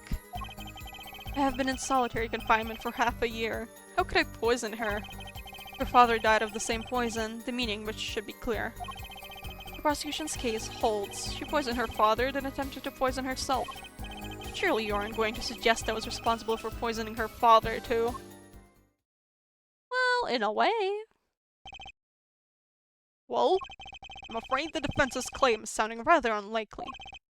Naturally. For one, I don't even know the missions. Isn't that so, Mr. Justice? Very well, Mr. Justice, begin your cross-examination. I'm accusing Christoph Gavin, my ex-boss, but I know he poisoned the missions. The question is, when could he have done it? Not to mention, why. I mean, I know, I can tell you.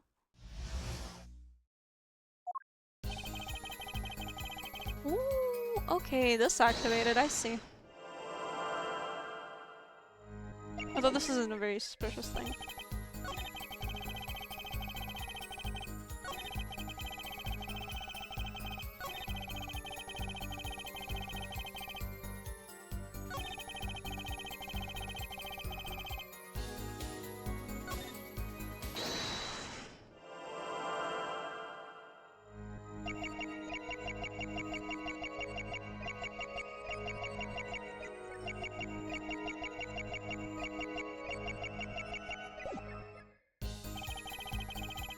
Okay, let's try the last one. I feel like it could be this. Whoa! Why is he so scary? Oh my god, look at his eyes! Is that what Vera meant by she saw the devil for a second in him? Gotcha! Mr. Gavin, you're nervous about something. Or is that finger pointing at me so rudely? That desperate gleam in your eyes, it's quite disturbing actually. Perhaps because you have no faith in your own logic. Which is why you cling to your dubious power. Confident or not, I've come a long way, Mr. Gavin. He knows about the power too. What does he not know? What is wrong with him? Just a little more to go. I need a word. There must be some word that sends shivers down his spine. Oh, okay. So it's not that. Hold on, I want to look at his eyes again. Holy shit, he's terrifying.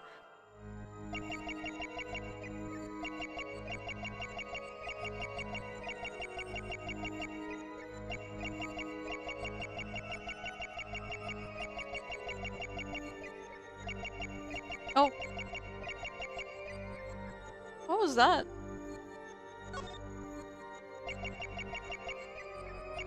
Why does he have a scar there?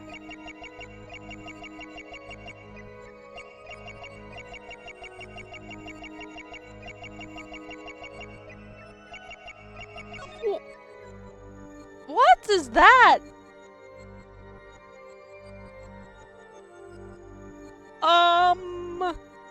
What? Gotcha! Are you normal? What is that? Is he human? It was you who killed Drew Misham. A bluff worthy of your new mentor, Mr. Wright. Oh, really? But you see, I saw it. Right when you said her father, too. Your hand tensed unnaturally, and a little devil appeared to give me the news. And let's assume for the sake of argument that you saw me being tense. What does that mean? Are all tense witnesses guilty?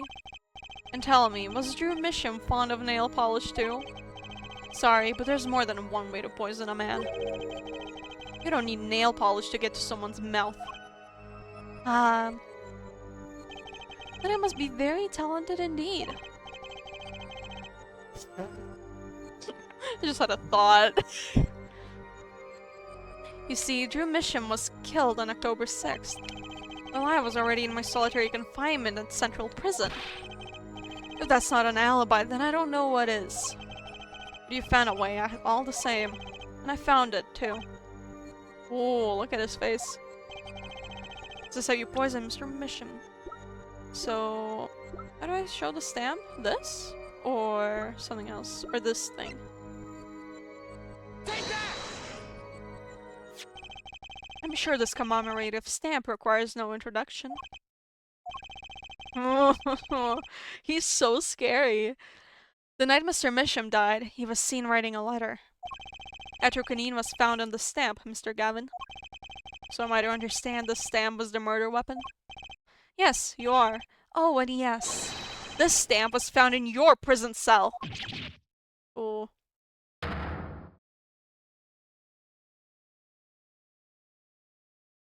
does he have drill for his hair? Actually, so does Clavier. I never actually realized, but like, I made like these, sticker kind of things of some of the Ace Attorney characters, and it's just like, I was drawing him and I was like, what the fuck is going on with his hair? Why is it a drill?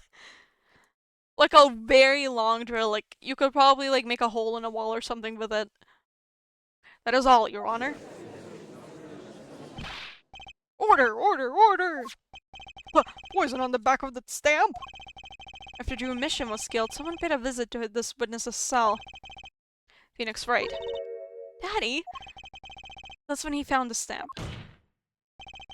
You made Drew Misham write you a letter. That's how you killed him. What? My. You upset my poor brother to the point of uselessness. Allow me to clarify this matter, Justice. All you need to do is recall witness Miss Park Brushell's testimony. No, it's fine. Yeah, he didn't find it, so he took it from the tiny frame. I know the answers to this. He was looking for a stamp. Ergo, he had no intention of using the stamp. Shut up! You have no right to use Ergo. No one but Miles Edgeworth is allowed to use Ergo. Fuck you, Kristoff. What are you getting at? What I'm arriving at is that this commemorative stamp was in a frame. It's a mere coincidence that he used it that night. That would seem to be the case. Or perhaps you mean to suggest that I can somehow manipulate coincidence?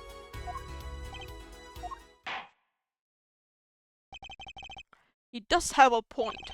How would the witness know if the victim was going to use that stamp? Without that, he couldn't have planned the murder. But what?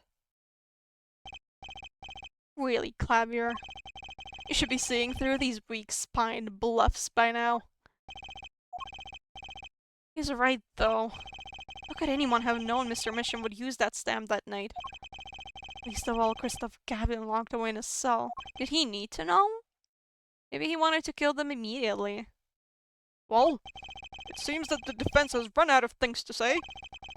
You assume he had something to say in the first place. I believe the defense's bluff has been called. The defense's bluff?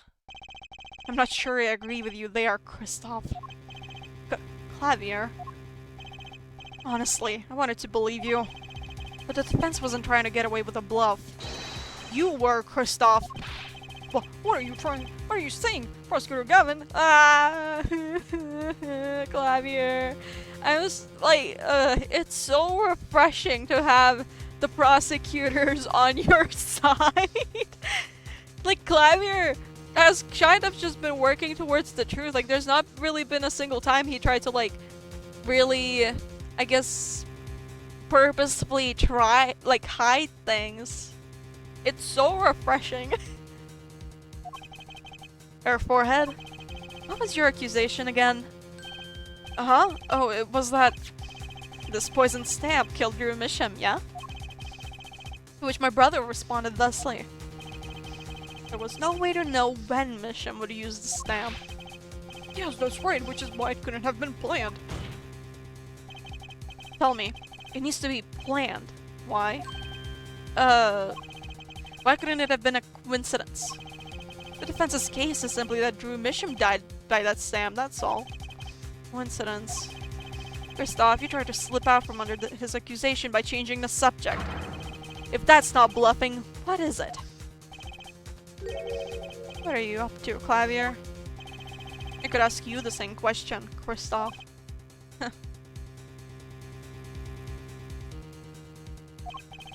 Silence the defense with the fewest words possible. It's called efficiency. But Mr. Gavin, that's impermissible testimony. Very well. I shall take his claim head on then. Justice. But what? You accuse me of Drew Misham's murder, yes? Then allow me to ask you. What possible reason could I have to kill a painter? Apollo, motive! He's talking about a motive! Indeed. It's hard to see how an attorney could come to want to kill a painter.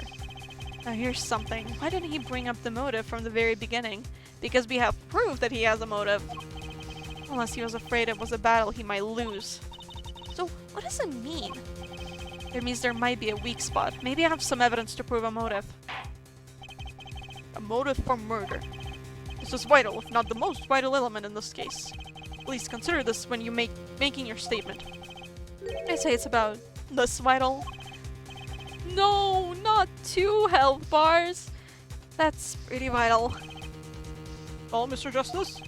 I'm going through with this no matter what. Understood, Your Honor. I'd like to present evidence. Now, let's see what you have for us. What reason did Kristoff Gavin have for wanting to murder Drew Misham? Okay. Fuck, I can't save? They're not letting me save? Let's see. Do we not have? Oh, we do have it. Okay. Could this be it? Yes! Here we go. Kristoff Gavin's motive becomes clear. When we consider why the stamp came to Drew Misham's studio in the first place. Not Mishima, that's Persona 5.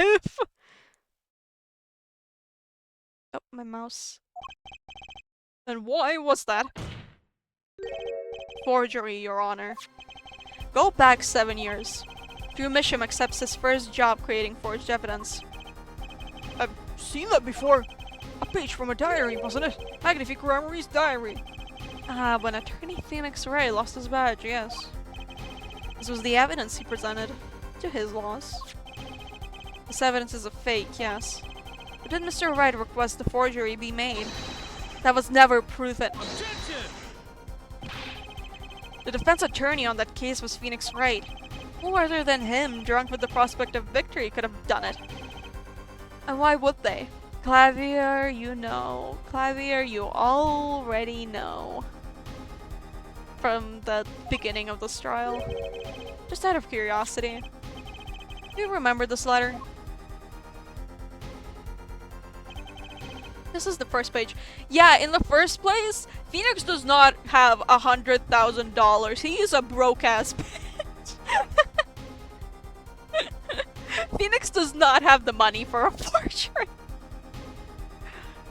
That's all the proof you need.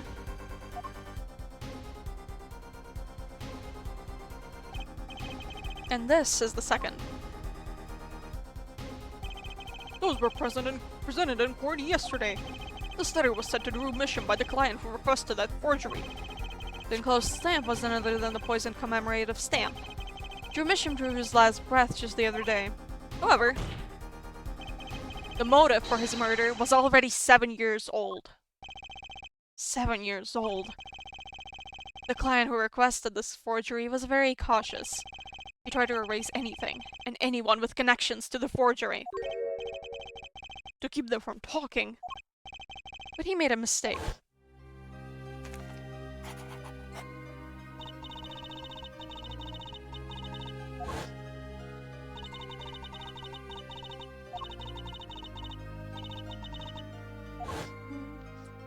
Yeah, it was pretty, that's the problem. The killer's time bomb was delayed. The poison stamp was sealed within a glass frame, where it sat for 7 whole years.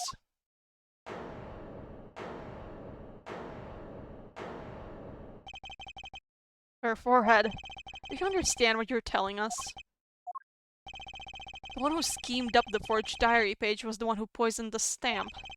And it was Phoenix Wright who presented the forged evidence 7 years ago. Adding the two statements together, the one who schemed to kill Drew Misham was none other than Phoenix Wright. No, it was your brother. Sorry, but that's not how this is going to go down. Oh, then how will it go down? I checked through the records on that case when I found this. 7 years ago, just before the trial began. Tiny Trucy, she's so cute.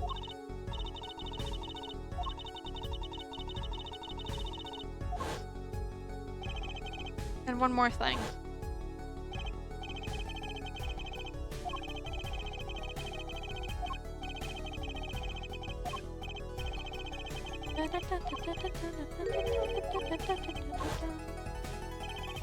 Phoenix Wright was put on the case the day before the trial started. He didn't have time to request a forgery. The day before? Wait, none of them knew that?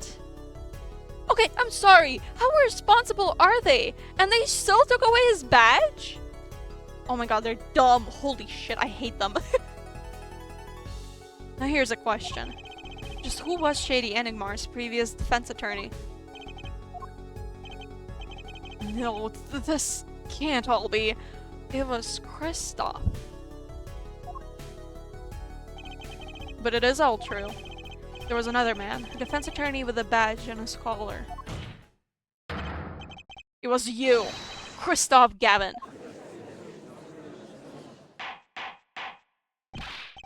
Order, order, order! What is the meaning of this? Witness! I mean, defendant! Former lawyer! Let me begin by denying this. Objection! No! It's easy enough to look up Mr. Gavin. And impossible to prove if you can't. Attorneys are registered with the court the day before the trial begins. In other words, no record remains in the court. What exactly did you intend to prove Phoenix Wright's claim? That would be difficult. I'm afraid this line of inquiry won't need. Objection! Whoa. Her forehead. Are you sure you don't have evidence? What's wrong with Prosecutor Gavin? He looks clammy. Evidence! Evidence that shows this man, Kristoff Gavin, requested that forgery 7 years ago. Clavier. Just prove it. Clear up these doubts now, or I swear I'm off this case. I must have thought of some evidence. Apollo! Prosecutor Gavin looks like he's in physical pain. That darkness. I have to pull that darkness out of him, and proof is the only way I can. Probably sucks to be the prosecutor on the trial, and like, your brother is the one accused of murdering people, multiple. What proves Kristoff Gavin's link to Drew Misham? Well, Mr. Justice, you claim Kristoff Gavin requested a forgery of Drew Misham 7 years ago. Prove it! It can be proven. Simply ridiculous. Why even discuss it? This evidence does not... Are you telling the truth, Apollo Justice? I am. Then I say we give him the benefit of the doubt. Sorry. Well, but if you're wrong about this, Be prepared for a penalty. Jeez, stop taking away so much of my health. Objection! Your Honor, you do the defense an injustice. Mr. Justice is clearly passionate about his claim. Should the penalty not match his passion? Oh, fuck off! I haven't given a penalty like that in a long time. Well, Mr. Justice? Fine, Your Honor. All I have to prove is any kind of link. Something that ties Christoph Gavin to Drew Misham. And I have something that clearly does the job. Very well, Mr. Justice. Present your evidence. Shows the link between the witness and Drew Misham. Okay.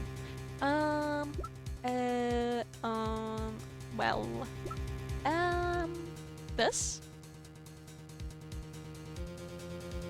It's addressed to him, right?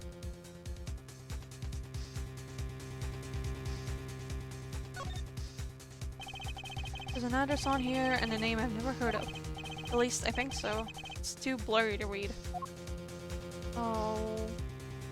What is it? David Chrysler? What does that say? I think that's what it says. I don't know. Okay, so I guess this isn't it. But what is it then?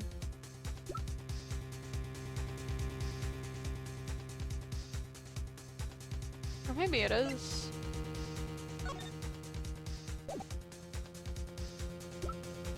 I mean, sure, let's try this. Take that!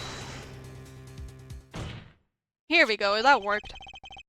This evidence proves there's a link. Objection! That scrap of paper. I'm afraid I can't let you submit that. Is there some problem? There is. How could you possibly have that? You couldn't. Hey, that's Daddy's handwriting! Ooh. It's kind of forged, isn't it? Well... Okay, give me a second. I need to turn on the lights because my webcam can't track properly like this.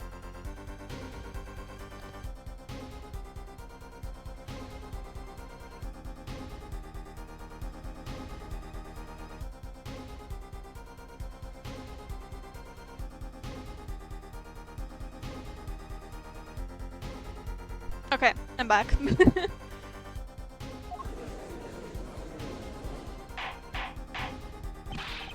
Mr. Wright's handwriting? What is the meaning of this? Ah, I see now. Yes, of course. What do you mean, of course? I just remembered I had a visitor yesterday. Phoenix Wright came to my cell, except I wasn't there. Phoenix Wright. When I returned, I saw he had something of mine in his possession. Of course, I had no intention of letting him get away with reading my private mail. Mail? You mean this letter was in your cell? No. However, it appears Mr. Wright has yet to be cured of his bad forging habit. Well, if it's a forgery, it's not a very good one. The handwriting's terrible. This is Mr. Wright's reproduction of what was written in the real letter. Reproduction? When Mr. Wright visited Christoph Gavin's cell, he brought with him a small video camera. So that is a camera. Oh, He's mad. He's mad. He's so angry. Oh, I hope he pops a blood vessel. I hope he pops a blood vessel. what? He recorded his entire conversation with you, Mr. Gavin. And the contents of your personal mail. Regardless, this mockery of a piece of evidence will never be accepted by the court. Evidence based on a video a man with no authority whatsoever claims he took. A man who happens to be an ex-attorney suspected of forgery. Prosecutor Gavin? Prosecutor Gavin? As embarrassing as this is for me to say, I'm afraid my brother is incapable of making rational judgments at the moment. Your Honor, your decision, please. The defense's claim is denied. No! What? Only actual evidence is permitted in a court of law. Please remove the defense's evidence from the record. Better luck next time, Justice. No, no, no. Clavier, object. Well, we've certainly taken a detour from our cross-examination, but the defense appears to be lacking proof. Oh, fuck off. I'm forced to end this cross-examination of Christoph Gavin at this point. Apollo, do something! I'm thinking, but without evidence. I don't have anything I can use on him. Very well. This ends with the special witness's cross-examination. Can we search his room? Why can we not search his prison cell? Objection! Yeah! Clavier!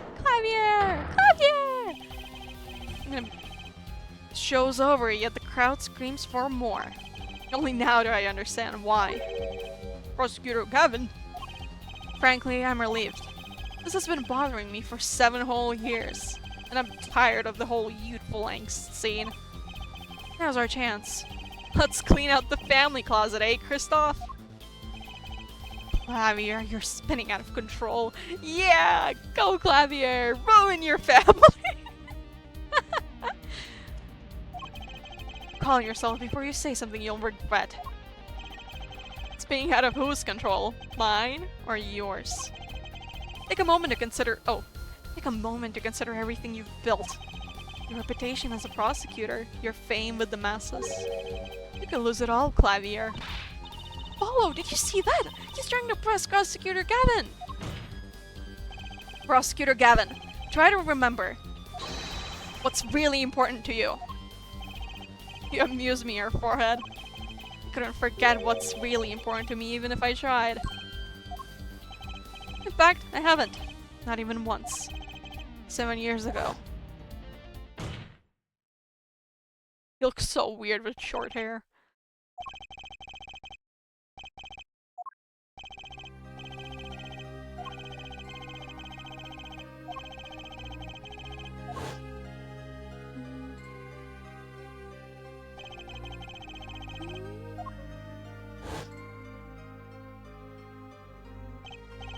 I'm familiar with the trial. I watched the video several times. Didn't you find anything unnatural about it? Unnatural? Well, you did seem unusually well prepared. Did Christoph? Okay, hold on. I'm gonna let them speak. I mean, Mr. Wright had only just presented his evidence. The next moment you call in Drew mission, it was almost as if... what? He was prepared, he knew, didn't he? He did get the tip-off, but the tip-off's gotta be from Christoph, right? Funny, it didn't even occur to me to wonder. But now that I do, I see there's only one possible explanation. Almost as if from the very beginning. He knew Mr. Wright was going to present that evidence. Yeah, he definitely knew. Oh! Correct. But he did say that he, like, someone tipped them off, right? I knew that if I applied the usual pressure, Phoenix Wright would eventually come up with that forged diary page. Don't do this, Clavier. I knew because you told me, Christoph. Yeah. What? It was the night before the trial. Clavier. First off, odd seeing you at the prosecutor's office the day before the trial. He still had like 50 guitars back then. I won't be appearing in the trial, actually. Oh, why not? I won't be facing off with you on your first trial, apparently. But in exchange, I brought information. Information? The attorney who'll be there in my place tomorrow is not to be trusted. Don't even give him the benefit of your respect. Listen. I want you to call in a special witness. Then... I wondered about it at the time. How did Christoph know so much? Prosecutor Gavin.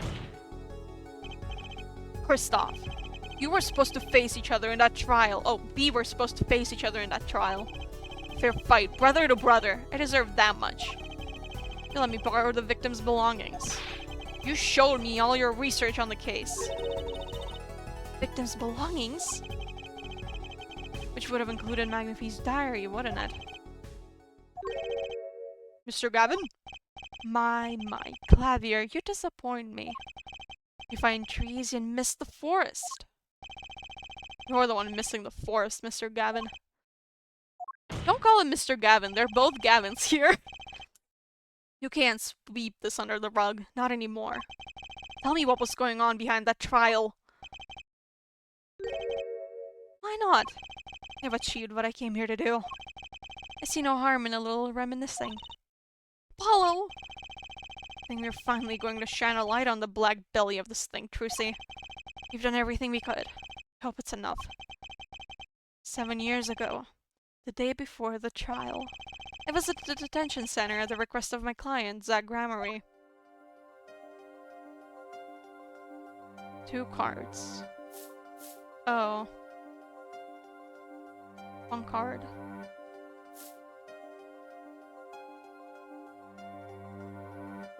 Showdown time. Enough. You lose, Gavin.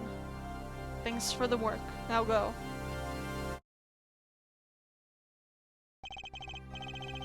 Oh, he lost in poker. I see. Because Zach did say that. To be honest, I don't know what his reasons were to this day. As far as I could tell. He dismissed me as his representation because I lost in a game of poker. Yeah, that's exactly what he did. I can come to no other conclusion. Daddy used to say something. If you want to know a man, you have to compete. Zach wasn't watching his points or the cards. He was watching the man behind the cards. Gustav Gavin. Yeah? And he's a piece of shit, so... I couldn't believe it. Phoenix Wright. A second-rate attorney who relies on luck and bluffs. He dismissed me and went with that pitiful excuse for a man. He deserved to die for that error alone. Whoa, he has a lot of issues, doesn't he? Hold it. So the one who requested that forgery was... Oh, I'm not admitting to anything. My point is... These 2 men shamed me, and I could not forgive that. Phoenix Wright and Zach Gramery both both deserved what they got. So you asked Mr. Misham to forge that evidence. So you could win. But then when you were dismissed as Zach Gramery's attorney, you used your forged evidence as a trap. You fed me information about the forgery you made. Then you gave your dirty evidence to him. You're free to imagine what you will. My point is that all I had imagined came to pass.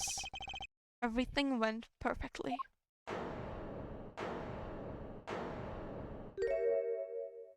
Huh. Incredible. If I wasn't laughing, I'd weep. Prosecutor Gavin. Perfectly. You're mad, Kristoff. Stop fooling yourself. What are you talking about, Clavier? Tell me, how did that trial end? Cancelled when the defendant vanished. Ah, I get it. So, Kristoff, you've been living in fear for 7 years. What? You were afraid your forgery would be revealed and your reputation thrashed. You couldn't leave things to chance. So you watched everyone involved with the case for 7 years. Right, that's why everyone felt that they were being watched. But like, how did he watch them?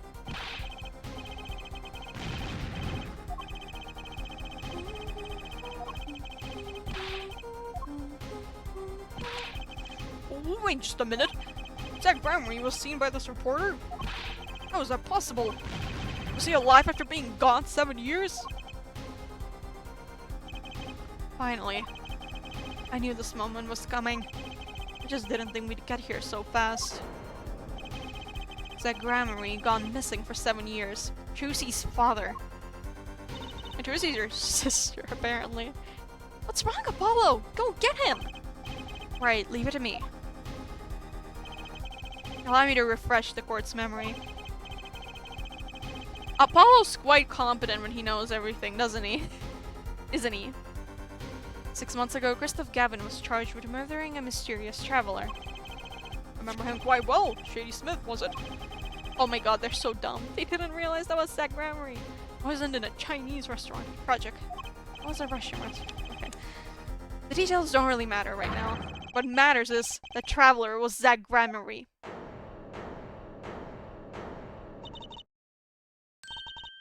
What is it, Apollo? Uh-huh. Keep going! We'll talk about it later. Did she already know? I mean, it would be pretty bad if she didn't recognize his dad, wouldn't it? Someone please explain this! Sir Justice, can you explain this? It all started 7 years ago. The great magician Magnifique Gramarye's death started it. Magnifique Gramarye's death and his student Zach Gramarye the suspect. Whoever defended Zach in court successfully would be famous beyond belief. Thinking that, Christoph Gavin did the unthinkable. He forged evidence. Drew Misham?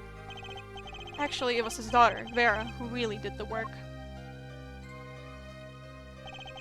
You took precautions when you had that forgery made, didn't you, Mr. Gavin? Precautions? To keep people from talking, of course. These two know too much. Leave them alive and there'll be nothing but trouble. That's when you planned your poisoning with the forgers. At your quinine. Apply to a commemorative stamp. Well, luck was on Mr. Misham's side. The bomb didn't go off. His daughter. She saved him by taking the stamp, I see. But that wasn't the only bomb he set up. The Aridonian nail polish, of course. You noticed something when you requested that forgery. When Vera Misham was nervous, she had a bad habit. A tendency to bite her nails. Oh! That nail polish was her good luck charm.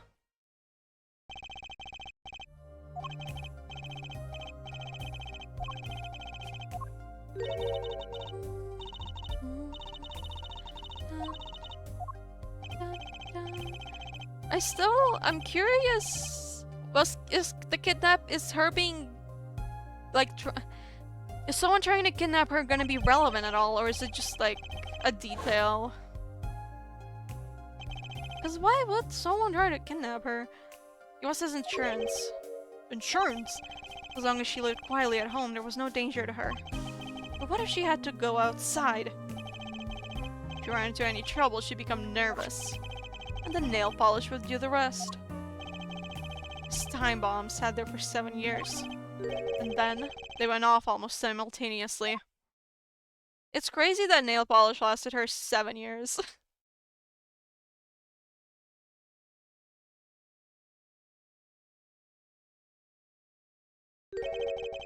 If you're finished, may I return to my cell now? I'm not accustomed to standing for such long periods of time. Mr. Gavin, have you heard a single thing we've said? Oh, I listened quite closely to your little tale. Quite an entertaining piece of fiction. What? Javier, surely you understand. We're back to the evidence, the lacking evidence. Nothing proves a link between him and Atrokanine that took Drew Misham's life. What about the restaurant? You killed Zach Gramarye. You keep him from talking. But we can't prove that's why he did it. I killed no man of that name. Read over the report again if you'd like. The victim was a traveler by the name of Shady Smith, about whom we know little else. Oh, come on, you can't deny that's not the guy. I can't seriously think I knew he was that particular fugitive. No, we can. Okay, then why did you kill him? I pleaded my right to remain silent. Remember, this court did not convene to put me on trial. The defendant's name is Vera Misham, suspected in the murder of her father. The trial has been finished for 6 months now. Okay, and we can still put you on trial, probably. I'm afraid we have strayed considerably from our purpose here. The court concurs with the witness. It is defendant Vera Misham who is on trial here. Are the jurors gonna come into play anywhere at this trial? No, but you were doing so well, Apollo! As long as there is no evidence to support the accusation against him, the course of inquiry cannot find Vera Misham innocent. Objection! Your Honor, Phoenix Wright spent 7 years collecting this evidence. Objection! Oh, that was his objection? You still don't get it, do you? Sorry, drinking water? Let's assume there was poison in the nail polish. Who then was responsible for causing Vera Misham to bite her nails? But what? It wasn't me, I know that much. The one who brought that poison to her lips was you. What? What? Yeah, what? The evidence is everything. There's nothing more. I believe this discussion has reached its conclusion. Your Honor, Mr. Justice, you have performed admirably well for a novice attorney. I respect your partner, Phoenix Wright's determination as well. However, without direct proof, you have nothing. Isn't that right, Clavier? Unfortunately, yes, Kristoff, you're right. That is, you would have been right until now. Oh, did he send someone to pick up the actual letter? What? The news now reached your desk in solitary. The eyes of the nation are in this courtroom today. Oh, okay, okay. Finally, they're bringing up like the jury. This is the trial case for a new judicial system. That's right. I've totally forgotten. The jurist system. You're a jurist, you say? The current judicial system has been deemed too closed off from society. The new system attempts to inject the wisdom of common citizen into the law. Common citizens' wisdom? Is this some kind of joke? What could we possibly gain by doing this? Entrusting our judicial system to a mindless, emotional mob of irrational mouth breeders? Oh, you're not winning the jury over like this, man. Haven't you played the great ace attorney? You really need to win over the jury. Common citizens have something called common sense, unlike some people here. Common sense is not restricted by the law. Nonsense! There's only room for two in this court, me and the law. Keep the riffraff out, I say. Oh, you're not winning the jury's opinions here. They're not in the court, actually. They're watching everything by video camera. No! Don't look at me! What was that? Oh my god, I was looking away. I didn't even realize until it disappeared. Should have taken a screenshot of that. How can you allow this? Incidentally, the one responsible for making this happen was Phoenix Wright. Of course he knew. Phoenix Wright. Ooh, he's mad. He's big mad. So everything was leading to this. Of course, right. Right. Right. Whoa, whoa, whoa, whoa, whoa, whoa. Ooh, he's not taking these news too well. Whoa. Okay, you know what? He's kind of hot like this. I like to see him in distress. I hope he dies next. I won't accept this. I can't accept this. This is no court. Law. The law is everything. Law is absolute. You let ignorant swine soil your courts. Kristoff, it's over. Clavier. The law is absolute. You can't be serious. What? Odd. I thought you spent your life looking for loopholes. Oh, call him out, call him out. The law isn't absolute, it's filled with contradictions. The law is the end product of many years of history, the fruit of human knowledge, like a gem polished to gleam through trials and errors. It is the fruit we receive and pass on and face in our time. And it is always changing, growing, nurturing. It is our task as human beings. Except for you, Kristoff. You aren't changing. You have stopped. You're not needed anymore. Ooh. Very harsh. Couldn't think of anything to say. Maybe because I still haven't seen enough. But someday, I'll know what law is. And I'll fight to change it if I have to. Well, we have Phoenix for that. I see no need to further prolong this trial. This began as the trial of Vera Misham, accused of murdering her father. The painter, Drew Misham, however. Why is it that mentioning the jury is what, like, ended up leading to the guilty verdict for Kristoff? That's weird. Okay, sure.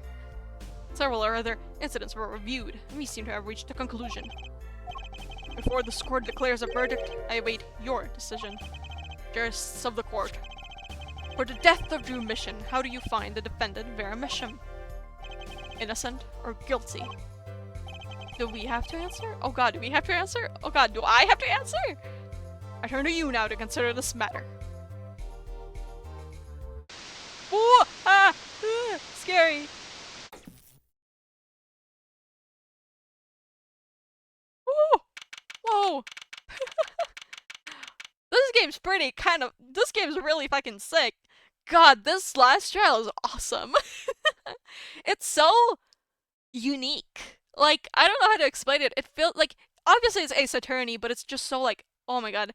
It's kind of like the same feeling I had when, like, during the final case of Ace Attorney Trials and Tribulations, and also like the fourth case. The fourth and fifth case, those two together. It's so awesome. It's like that, but like expanded on, kind of, with like the whole system with the past and present investigation. It's so cool. October 9th, 12:48 p.m., Jurist's Chamber. This ends the trial for this case. Only the verdict remains to be decided. Defendant Vera Misham is currently in intensive care. If a decision cannot be reached today, it may never be reached. The factors involved are simple. Did the defendant poison her father that night?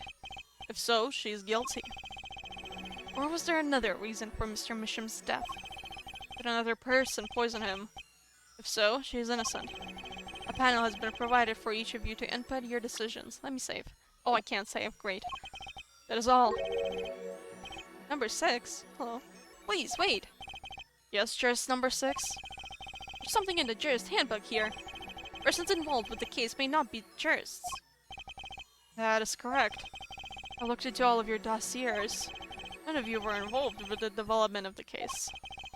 The development of the case... I see. Does that answer your concern? It's time for your verdicts. Ooh, who was that? What? Make your decision in the case against Vera Misham. After 7 years, the truth is ready to be heard. Judge wisely. Judge well.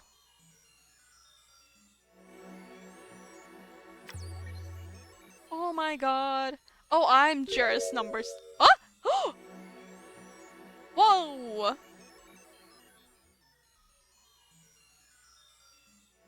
That's, I forgot her name. Sorry, give me a second.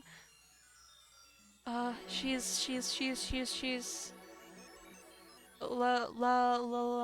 something, La Noire?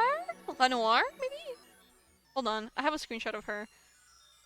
She should have her name here. Lemiroir, okay. Lemiroir. That's Lemiroir! Why am I controlling her? Well, not guilty, obviously. Huh? What?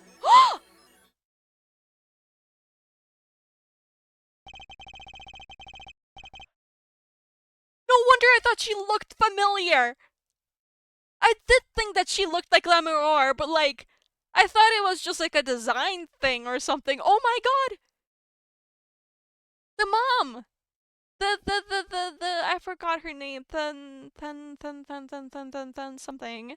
Something like that. The mom, the Trucy's mom! What? Oh my god, that's crazy. Okay. And so, our verdict was reached on October 9th, 2:14 p.m. The first verdict under the jurist system. Innocent, by unanimous decision. The record will show that when the verdict was announced, special witness Christoph Gavin laughed. A laugh louder than any ever heard before or since. Is he gonna be put in prison? Is he gonna be judged guilty? Because I think he should be. A laugh that echoed in the halls of justice, lingering for what seemed like hours. October 10th, 8:30 a.m., the morning after the trial. In an intensive care ward, a true miracle occurred. Rhea Misham opened her eyes. There's still all of Phoenix's shit in here! 10:12 a.m., Field Clinic. Vera, I'm so glad Don't cry, Apollo! I'm happy too! I'm proud! You did well, Apollo! When I thought about what if Vera, Hey now, don't you start crying too! I'm sorry you had to see us like this. Oh, she's so cute! Vera? Thank you so much, Apollo. Thank you. No, I'm sorry. I shouldn't have pressed you like that. If I hadn't, you never would have bitten your nails. No, I was wrong. Staying locked inside like that, clinging to my good luck charm. Vera, when I opened my eyes and saw you, I finally understood. It's important to be a part of the world. To see things with your own eyes. Aww, oh my god, she's smiling! Yay! It looks like that poison had some effect after all. It killed off whatever was holding Vera back from life. I knew you'd pull through, Vera! I mean, that's what Apollo was fighting for the whole time! Your future! I won't forget it. Here, let me thank you. No, really, it's okay.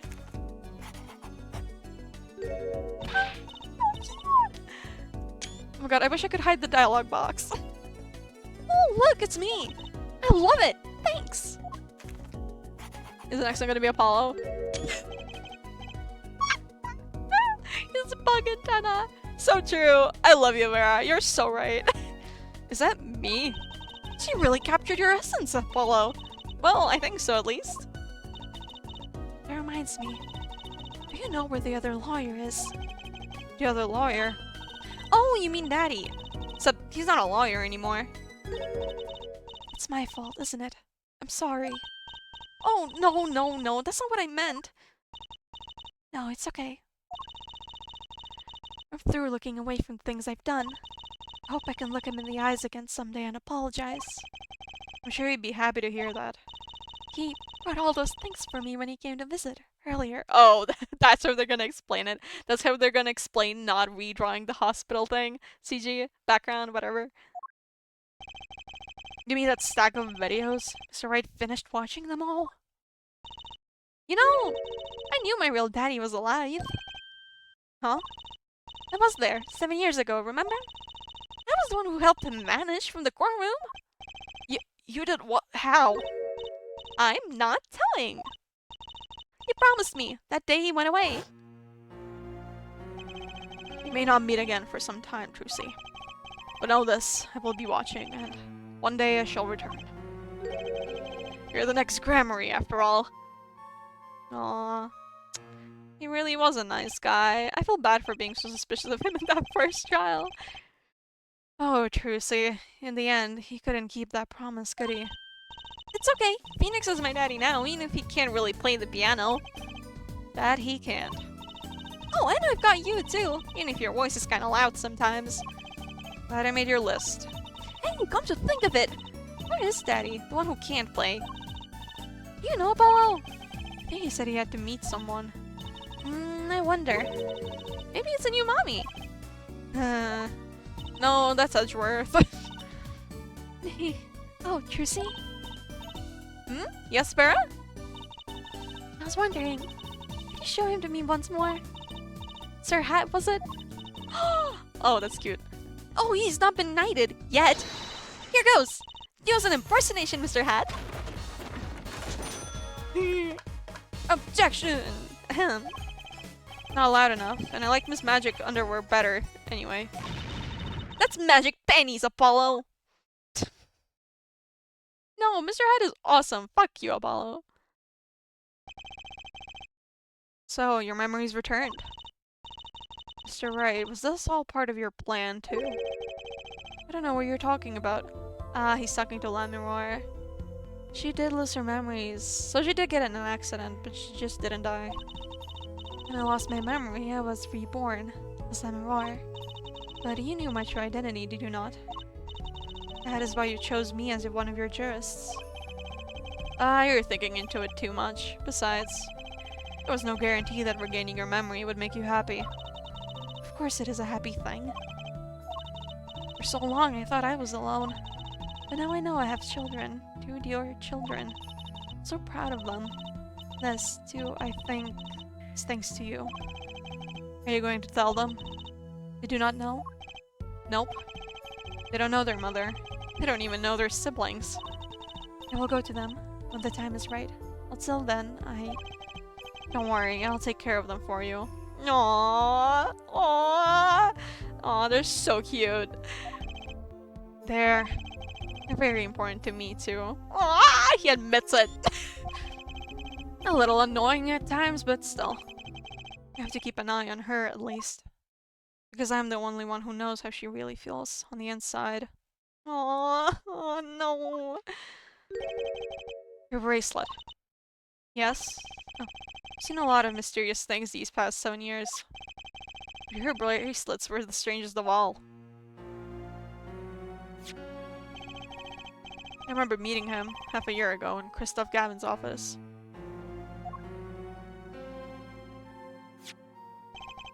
And then I met you. 2 fates destined to intertwine. And I was there when they crossed. I'll never forget that. Such a small thing, that bullet, yet it tore who I was away.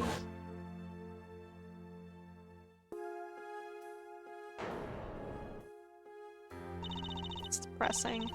10 years ago, during a simple rehearsal. It was a miracle no one died. But I didn't survive that accident.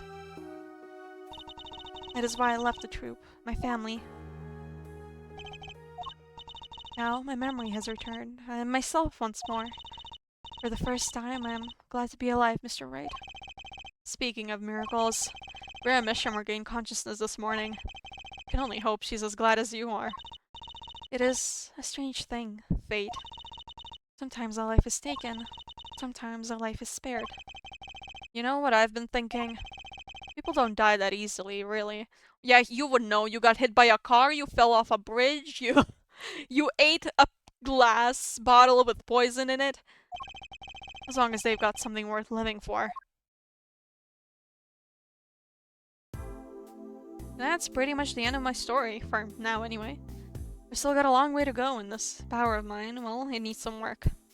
But there's hope now. We lost it, but somehow we found it again. That's why people are smiling again. Hope. Yeah, I think I'll keep at this lawyer thing for a while. Oops, training time. Gotta go. Courts of Seal. Here comes justice! Objection! Of course, he had to end with this "here comes justice" thing. I'm done with the first game. Oh my god. I'm glad you're staying with the agency, Apollo. It's like I found my long-lost big little brother. Oh, and don't you worry about Troop Grammarly. Trucy's on the case. Now that I have this, thanks to Daddy. She's so cute. I love Trucy. Trucy Grammarly, frankly, I got my dose, but hand Grammarly, now that'll pack it in. Oh my god. You know what? I really enjoyed this game. I was kind of scared before the final case. Because, I was waiting for the what happened 7 years ago so bad, but like, this was awesome. It's not every day you get trial and rock harder than our gigs, yeah? That's why it's over. The Gaviners are breaking up. The news caused a run on tissues at supermarkets nationwide. You're the real stars now. I look forward to our next jam session. Wait, so he's not a rock star anymore? What? No! That's sad. Why?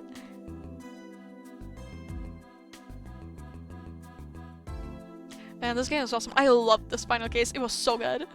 Well, it's finally over. You know, thinking about it, I've been a piano player longer than I was a lawyer. I still feel so bad for Phoenix. Now that everything's sorted and I've got time on my hands, maybe I'll take some lessons. Or maybe I'll take the bar exam. Again. And he doesn't even get his badge back. That's so sad. That's just 7 years of his life on all of that stuff.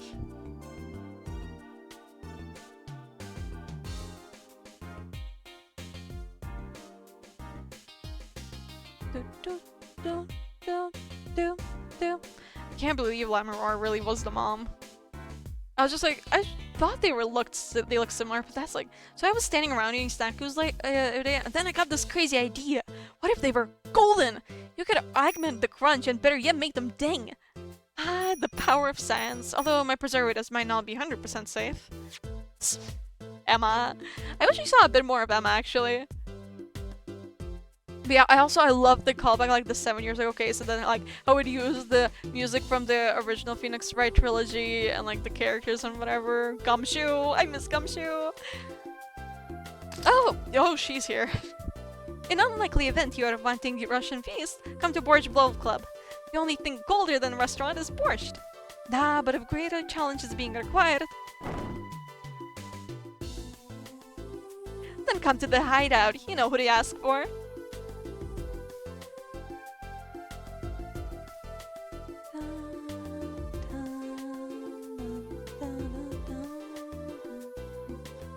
Look at Happy Phoenix down there. Oh,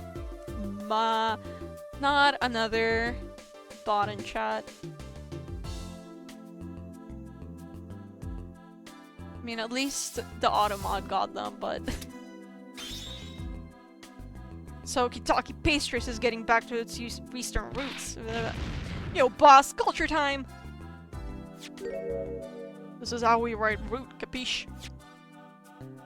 We're still about giving back to the people. Yo, boss, VR time! Open the eyes. And this is how we write people are, right? Not that Waki's paying any attention. Oh, kids. I don't remember what voice I did for her. Well, now that I finished this game, that means I have to start Library of Ruina next.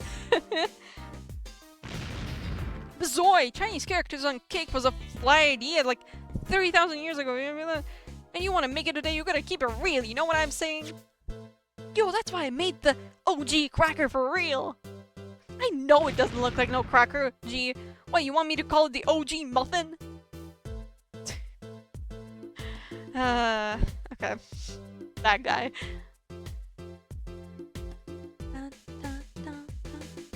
So I'm gonna start Library of Ruina, and then I guess... I don't know where all this talk about food is coming from. You ask me, there's only one food, and that's noodles. Noodles forever. I got a new one, too. See? This time I just put in a big chunk of salt in the bowl.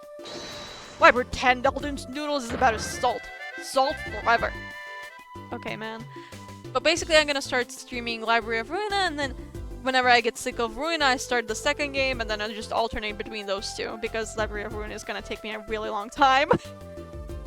Oh, fuck this guy. I don't remember what voice I did for him either. Exceptionally, inquisitive nature has won me a... Oh, you see, they used to call me Wesley Stinkler and Wesley Sticky Hands. But no longer. I have a new name, one that reflects my true academic nature. Wesley Sicko, reporting. Yes, curiosity is a sickness, and I am the cure. No, you're not the cure, you're the sicko. What a weirdo.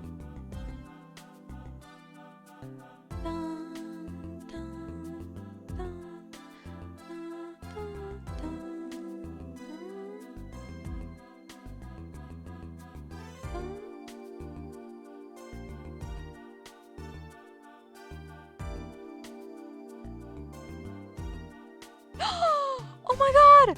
I don't know how to thank you all for all you've done. Light has returned to my life, and with it, joy.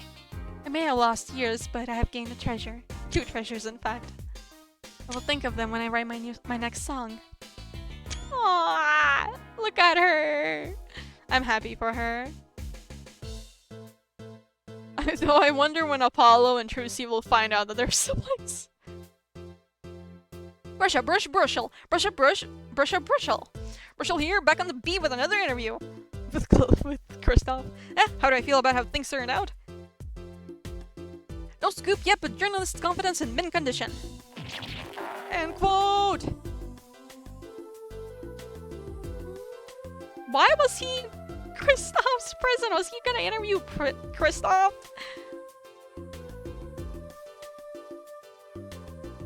I've decided to keep painting. Originals only, of course. I suppose I'll have to see a bit of the world outside to find what to paint.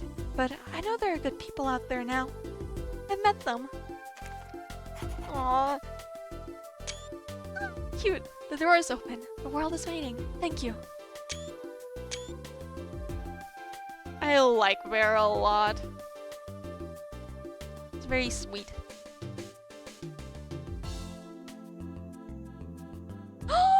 Oh my god, that's adorable.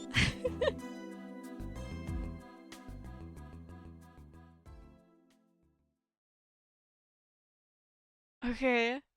Is that it? Is there gonna be something else? Ah! An artwork. Oh, that's where this artwork is from. I think I've seen it before. Wait, hold on. I want to look at it for longer. They closed it off. Hold on. I'm not starting the new game today. Not the new game, the second game. I'm gonna start it soon, but not today. Let's look at the gallery. I hope I don't catch spoilers. Wait. How do I...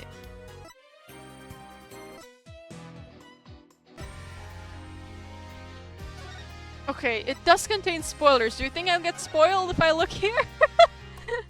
I just wanna...